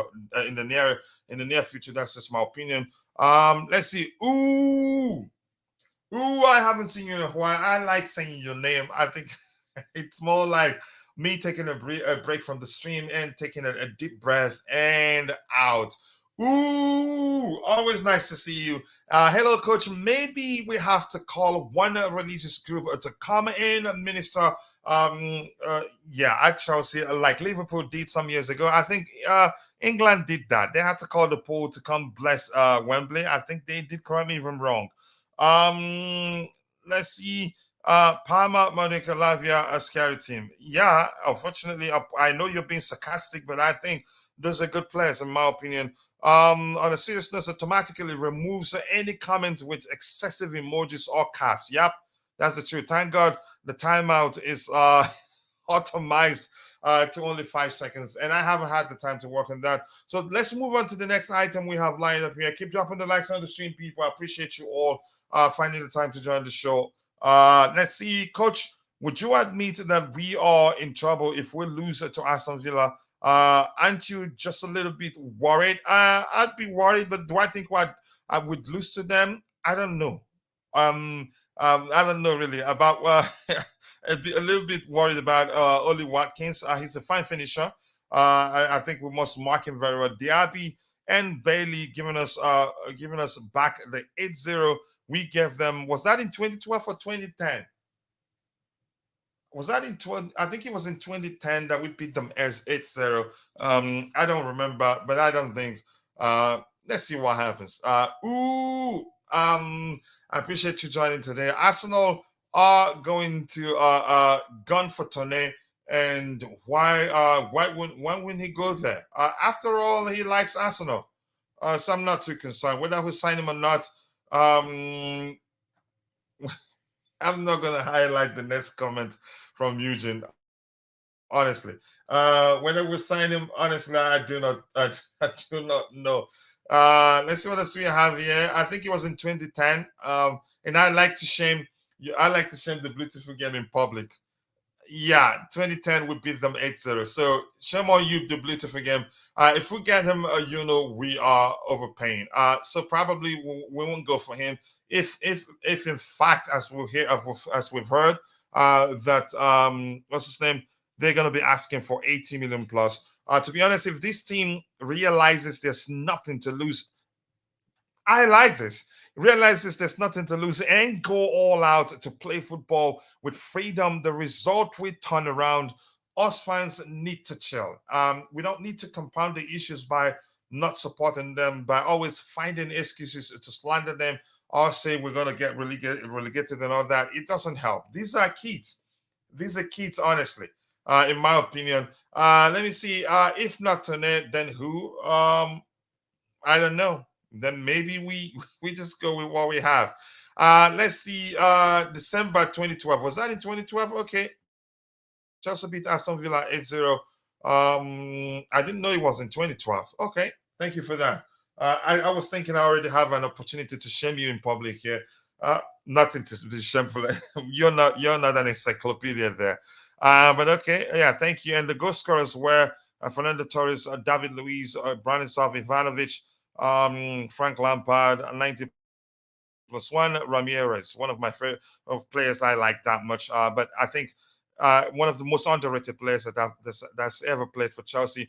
We've got a long way to go. I think our play is really poor lately. The ball movement is very slow. I hope that improves. Then once why sign Keats, I don't know. Kunku up front and sign creative offensive midfielder, then we'll be better. I think we'll sign an offensive creative midfielder, and we've been told we're looking for one. I like Jackson, but he's not a starting striker just yet.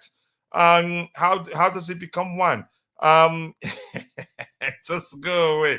Uh, he becomes one by playing consistently. You have to give him the opportunity. There's a way you'd handle it, then you'll kill his confidence. He will never come good again. That's just how I see it. The East is waffling.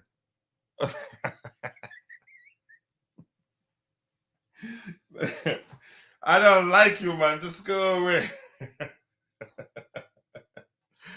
Much love, Nietzsche. Much love. Much love. Today will be. I don't think we'll pay that much money for him, even though for much for that interest. Very unprofessional of you, bro. Yeah, Jameson Madrick returning on October 2nd. That should help. Maybe James can score a few goals up for us. I think he'll get us goals. James is a fine finisher also. Bro, yeah, I think will be available. Probably will be at least on the bench for the game against Aston Villa. But I'm not too sure. Okay, let's look at the next item we have lined up here. Keep dropping the likes on the stream. People will have 37 likes. Let's try and get it to 50 as soon as we can. The likes do go a long way.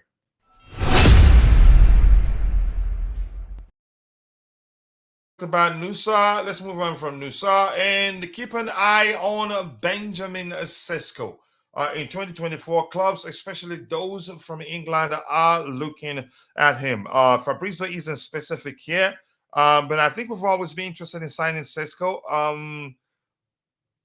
But the question I've asked, how does it differ from Jackson? Wouldn't you say they're both the same? Maybe the difference at this point is just Sesko is more clinical, isn't he? But is Sesko a player you would want us to sign? Or do you think we should? I'd rather we keep Broya and then go for a more traditional leaning type of number 9 so that we can mix it up a bit. Sesko for me doesn't differ that much from Sesko doesn't differ that much from Nicholas Jackson and Christopher Nkunku, in my opinion. So it would be just that sort of situation where we'll be piling up players of the same quality and not complementary attributes. It doesn't really help. But I want to hear your opinion if you're in the chat. What do you make of that? Do you think Chelsea should go for Benjamin Sesko? To me, I'd say no. I think we should go for a player, you say a more type of stereotypical number 9, but it also capable of dropping deep to participate in the play. I need somebody with an eye for goal. For goals, not looking to pass in the box. James is injury prone. I think that's a solid argument. I wouldn't argue otherwise right now until proven otherwise.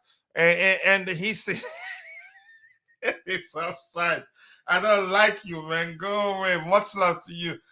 Please, if you're watching, go go check out Mitchell Voice YouTube channel. Be sure to subscribe.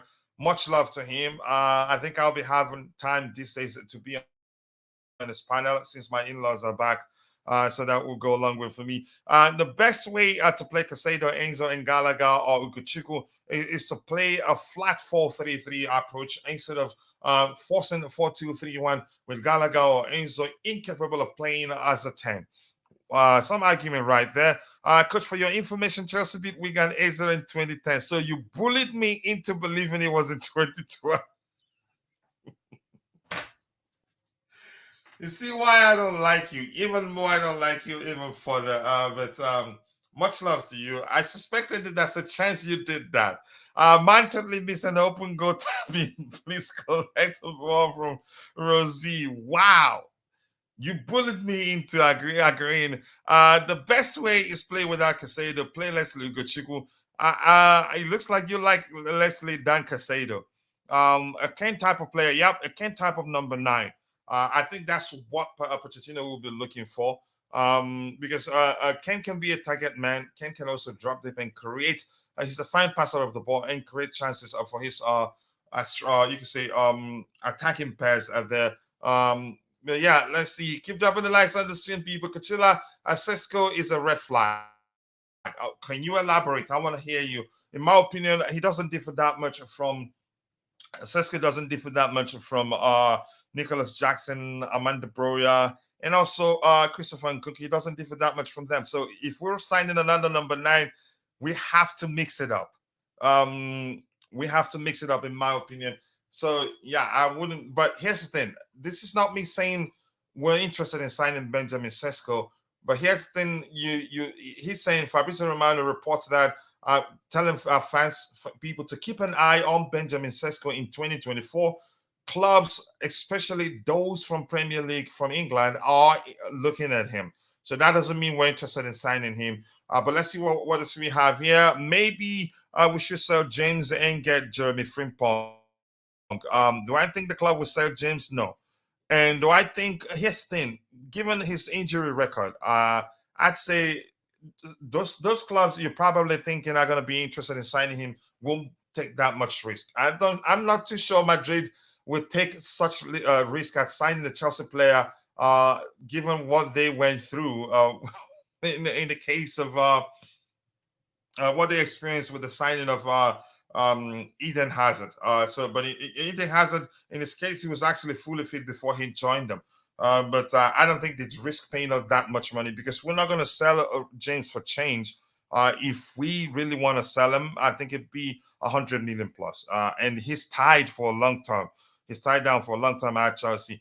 And second yellow for coach Wigan 2010, Villa 2012. Just go away. Stop confusing me, man. Ugochukwu is good for now, according to you. Vlahovic would have been a solid feat. For some reason, we didn't want him, and I don't know why. I'm not going to go into that. A good vision from Ugochukwu. Yeah, Ugochukwu has a good vision. He reads the game very well, and I've explained as I explained during the match review. Even when he's not putting in the tackles, you see him. He's occupying spaces to make it difficult for the opposition team. And yeah, I like that. I have to be honest. Let's see. Keep dropping the likes on the stream, people. The likes do go a long way. What else do we have here? Let's see. Hello to you, to Kim. So I appreciate you joining. We are full up in squad and loans. We will have to sell before buying. Mitchell has a good understanding how that works, so I trust him on that. What he just said here. Yep, I think I agree with you. Chelsea makes us depressed as usual. I thought you've joined PSG. What are you doing here? Cesco isn't going to take a bunch of touches in the box like Jackson. First touch, he shoots. Okay, but do you think we'll go for him? I say no. Ugochukwu is good. I like him. I think I like him. He's an intelligent player, and I think the manager, you could say the coaching staff themselves, I think they recognize that, which is why they kept him and decided to let go, to let Santos go out on loan. And even before that, I was arguing it wouldn't make sense to loan him out. He helped Ren achieve a top four finish in League R, which means that they'll be playing in the Champions League. And had he stayed, he'd get a chance to play in the Champions League with them. So yeah.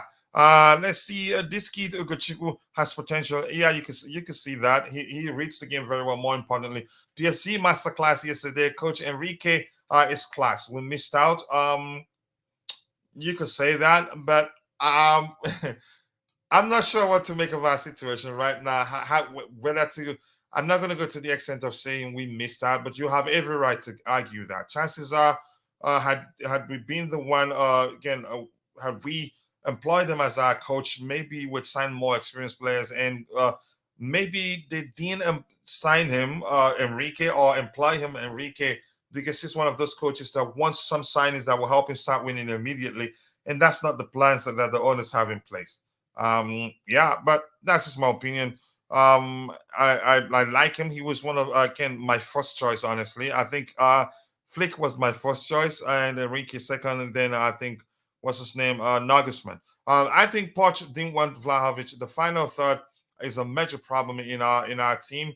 Let's see, so many injuries. I think some players are hiding behind these injuries. I don't think that's the case, and that's because if you say you have a problem, the club uh, the club has doctors that will come look at it and confirm, yeah, you do have an issue or not. Um, Contender FC is saying a 4-2-3-1 counter attack only with Leslie and Casado pivot. Think about that. A protecting defense whilst unleashing Mudrik and Madrick Jackson. Not a bad idea, really. And the good thing I like about Leslie is that he's what I call passing intelligence. Plus, I get it. Reading the game is a different thing, but offensively, actually, he can be effective too. There's one threaded pass for Jackson. Wow, that was delicious. But Jackson fluffed it. We move on from that. Let's see the next item we have lined up. Keep dropping the likes on the stream, people. 39 likes. Let's try and get it to 100 likes. Let's say 50. I'm not too sure we're going to be able to make 100 likes today, but we can do better than 39 likes, people. Let's look at the next item we have lined up. But be rest assured, we'll be streaming consistently, except if I want to take a break. And you know why that is.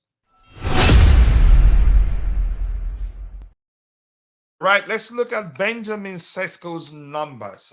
Was that Sesko's numbers? Let's see who's this particular player here. Yep, Benjamin Sesko. Let's look at his numbers here. Okay, Benjamin Sesko has scored 2 goals in 3 matches so far in the Bundesliga. Is this up? How many matches? What week are they in the Bundesliga? I think this beyond that. But he scored 2 goals in 3 matches so far in the Bundesliga. Okay. 0 out of the 2 goals were scored at home, while he scored 2 goals at away games. Overall, Benjamin Sesko goals scored per 90 minutes is a 3.46. So let's look at his numbers here. Yep, shots taken, 4 shots in total, 7.06 per 90 minutes. That's not bad. Shots on target, 4 out of 4. Wow. Shots off target, 0 out of 4. Wow. Excellent shot. Wow. Shot conversion rate, 50%. Okay, half of it. Shot accuracy, 100%. We knew that from that 4/4 there. And shots per goal scores per after. Wow, that's excellent, actually. Shots per goal scored 2. That's excellent. Assists 0. And let's see, passes 11. Okay. 8 percentile. Successful passes 7 out of 11. Not bad. 63%. Key passes 1. Anything else there? Dribbles. Dribbles 2. Successful dribbles 1.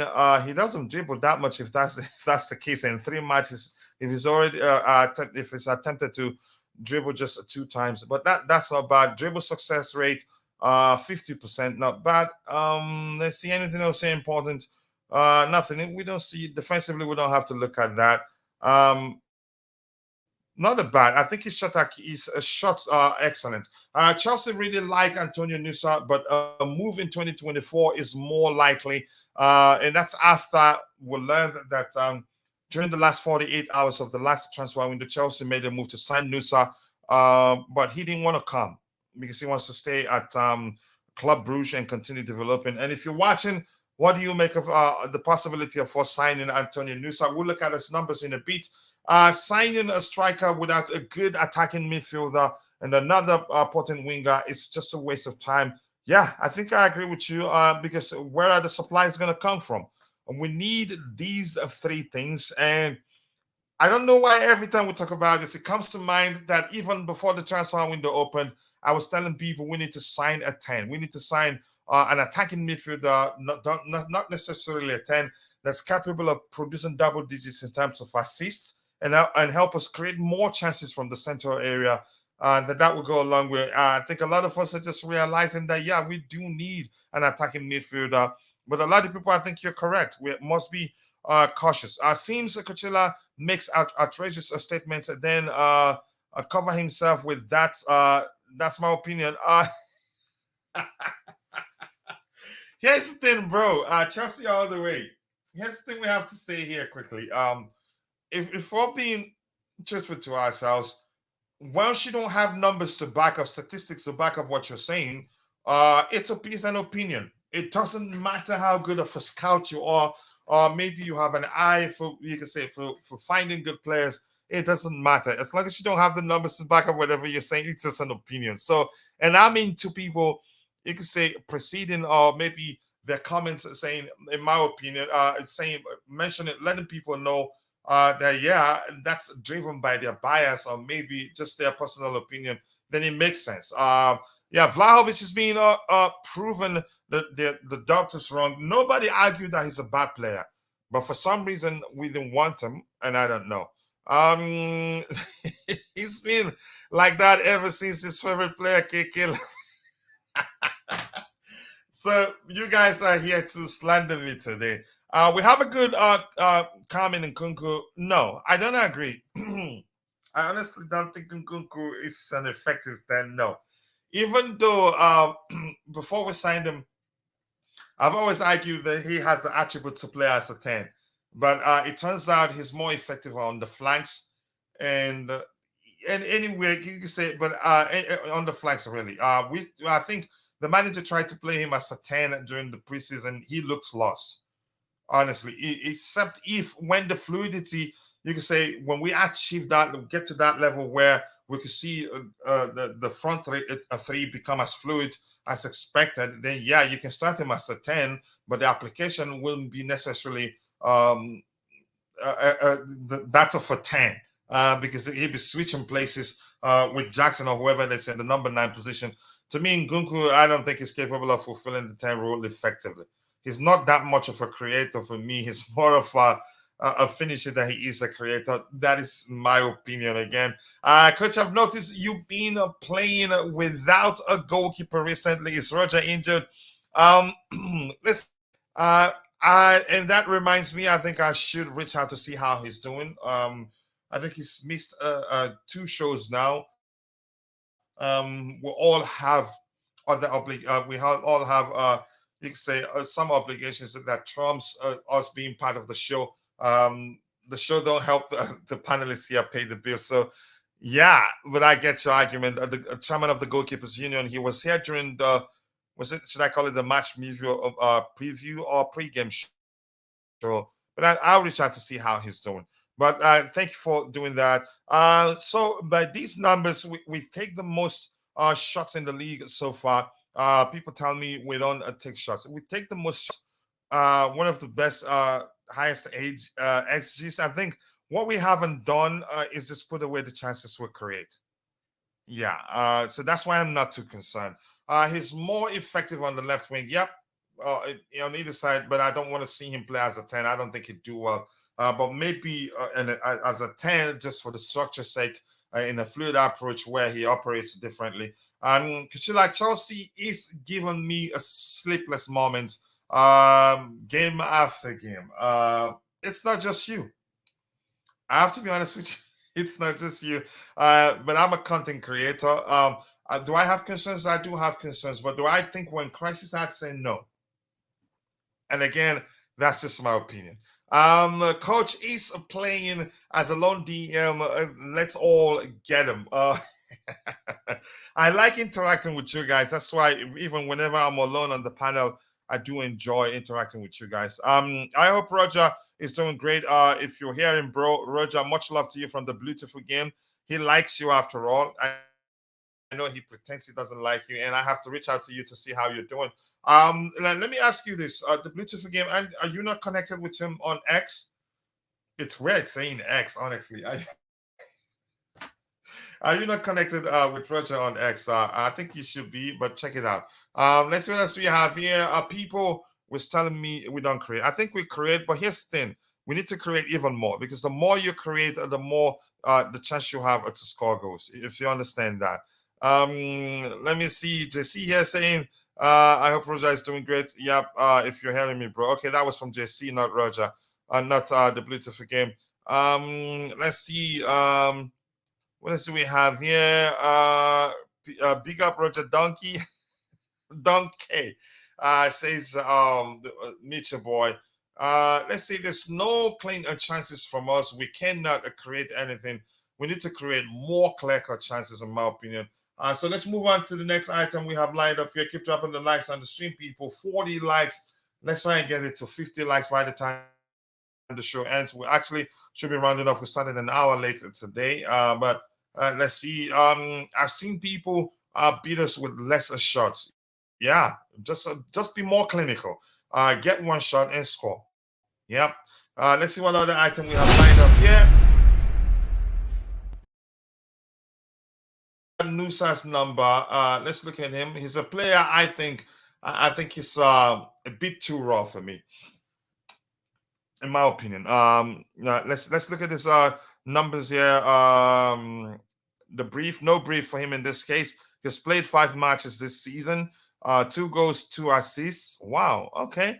Let's see. Goals per 90 minutes is 0.50. Assists per 90 minutes 0.50. Wow. Not bad. So let's look at this. Matches played, 5 matches this season in total. Minutes played, I forget about the minutes. Matches started.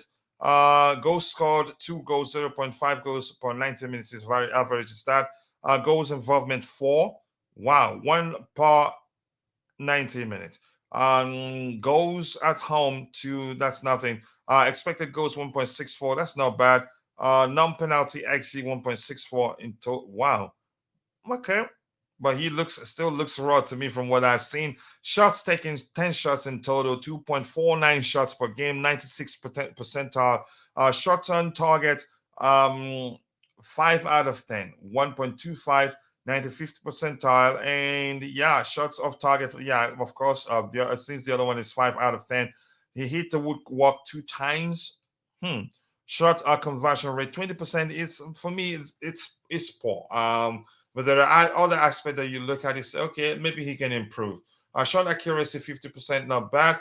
Shots per goal, 5 shots before he scores 1. Okay.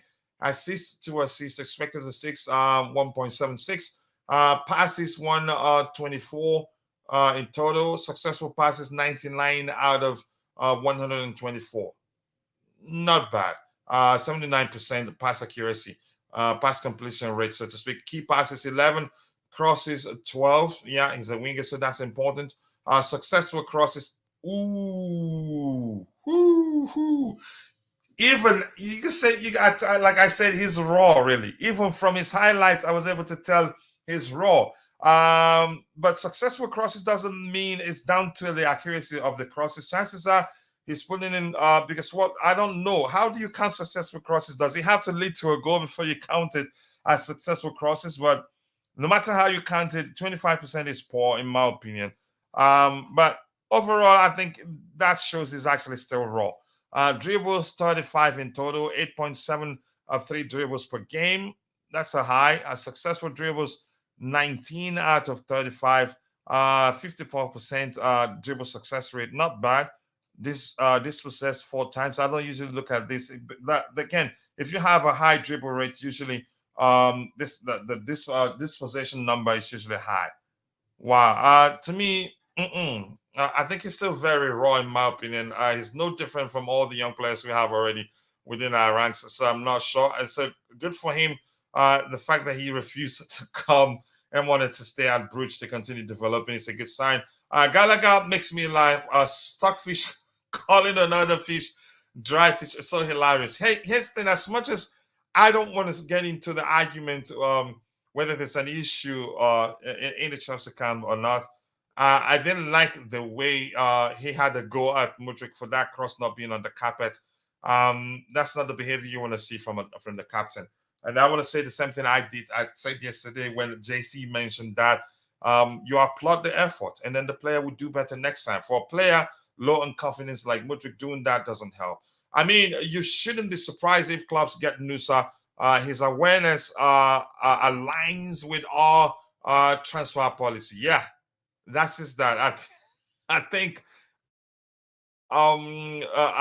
again his rawness, so to speak.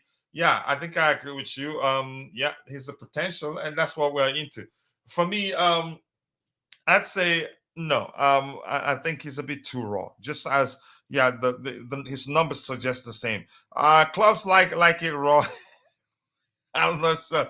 It means his crosses got blocked. Yeah, so which means it's awful. That's poor, really. Coach, a successful cross is a cross that even a bum like Havertz can convert. Okay, it doesn't mean whether it's a goal, matter whether it's a goal or not. Okay, but his thing, his numbers are poor in that department, really, and I don't know why we're so too keen on signing him. But that's by the way. Let's move on to the next item. Have we looked at this? I think we have. And this one, we have this one here. Lautaro Martinez was never a topic discussed in the summer with Chelsea. After paying big money for Romelu Lukaku in the past, they were not willing to do a similar kind of deal.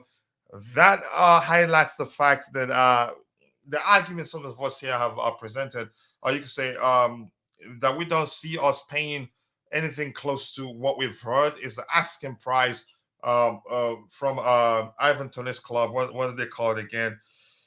I can't quite remember. I just lost it there. So we're not going to be paying that much money for Toney. So he has to come cheap. Otherwise, I don't see Chelsea paying that much for him. Let me see if there's anything else that has emerged that we haven't talked about. If there's anything new, we'll talk about it in a bit. Let me see. Just give me 1 second here. I'm looking if anything new. Wow. Okay. I think that's interesting. I think we may have to talk about that. Two items more. We will talk about them and then we'll call it a day. Just give me a second here. Two items that emerged. So yeah, thank you for that, brother. I appreciate you saying that. And we have 40 likes. It doesn't look like we'll get to 50 before the show ends today, and we're nearing the end of the show. Anything else lined up here? We have one more item here. Let's go to that one. John Terry. I don't know if you guys have heard this. I'm not sure what to make of it. This says that John Terry is part of a group that are among those exploring the prospect of buying a stake in Chelsea with co-controlling owner Todd Boehly open to new investments. Terry's group is one of a number of potential investors in Chelsea. Okay, that's interesting. Let me see this yet. Just 1 second. I think I'm looking for one other report that I did see there. And just see here saying Coachella is Nusa playing for Norway. I think he's played. I think Norway is his country. Yeah, yeah, I think so. Norway. Can we somehow filter the stats to see only Norway's game? Has he made better passes to Haaland? Where is he from? Actually, let's be sure he's from Norway. Where's Gnosis? What flag is that? Nationality Norway. Yeah. Yeah, I haven't there's no way to filter this for Norway. I think he just made his debut. From I think when I was researching, he just made his debut not long ago. Correct me if I'm wrong if you're in the chat. This about Ian Matson. Anything else new? Nothing new. So these two items, and we'll call it a day. Okay, let's look at this here. So I'm not too sure. Maybe something I'll find time to check. So these two items here we have here. This one says that Chelsea FC has raised about 404 million in fresh investments from Aris Management as the Premier League sites. US owners look for ways to fund expensive stadium improvements and build stakes in more football clubs. Wow. Okay, a business model. So this says Ian Martin turned down several offers to renew in the summer, including one for a 6-year contract with a club option for a seventh. That does not mean he wants to leave Chelsea. Only that some variables are yet to align in favor of a new agreement. Probably. I don't. I'm not just going to try to read into what I don't understand. I have to be honest there. And let's see what else we have here. Let's see. He should be dishing assists to Haaland. Maybe I haven't checked, but if that has happened, chances are we yeah we'll be hearing about it right now. Nusa already has multiple assists while playing for Norway. I didn't know that. I only checked his numbers at Club Bruges. Okay, Club Bruges. But thank you for that. But there you go. The answer you were seeking there. I think you have it there. And let's see what else we have here. We should concentrate on improving instead of more transfers. I think we still need more transfer in terms of attacking area. Really, we may well also need one more number 9. I don't see us signing too many players in the next 2 years, but probably January we'll still sign up 1 or 2. But in the next 2 years, we'll not be signing too many. Just remember, I told you that. There was a news somewhere that Terry and consortium is looking to co-invest. Yep, I think we looked at that there. So I'm not sure how that works. The club policy might change with influx of new investors. Investors in the long run may not buy into this kindergarten model. Results matter. Now, here's the thing: chances are they'll be accommodating new investors with the condition that there maybe probably be some limits with how much voice they have. Companies, organizations do that. But that's, by the way, I appreciate you all. I always, as you all know, I enjoy interacting with you. It's been much of the times it's been just you and you people and I alone, but it's been quite enjoyable. So with that, I think we've come to the natural end of the show. A team with no creative midfielders and everyone asking why these players cannot convert on goals. You see how many chances Holland gets per game. Jackson should get at least 5 clear-cut chances. Yep, I think I agree with you. But let's see what happens. With that, we've come to the natural end of the show. I want to say thank you to Bice, who was here with me on the panel. Thank you to Contender FC. Thank you to Chimera. Thank you to Adebayo Makunju, my only brother. I appreciate you, brother. And JC, much love to you. Chelsea, all the way, much love. Who has the beautiful game? Much love to you. And who else am I missing? Mitchell Boy, much love. Kishan, much love. And if I miss your name, apologies. I'm only human. See you guys next time. God bless us all and bye.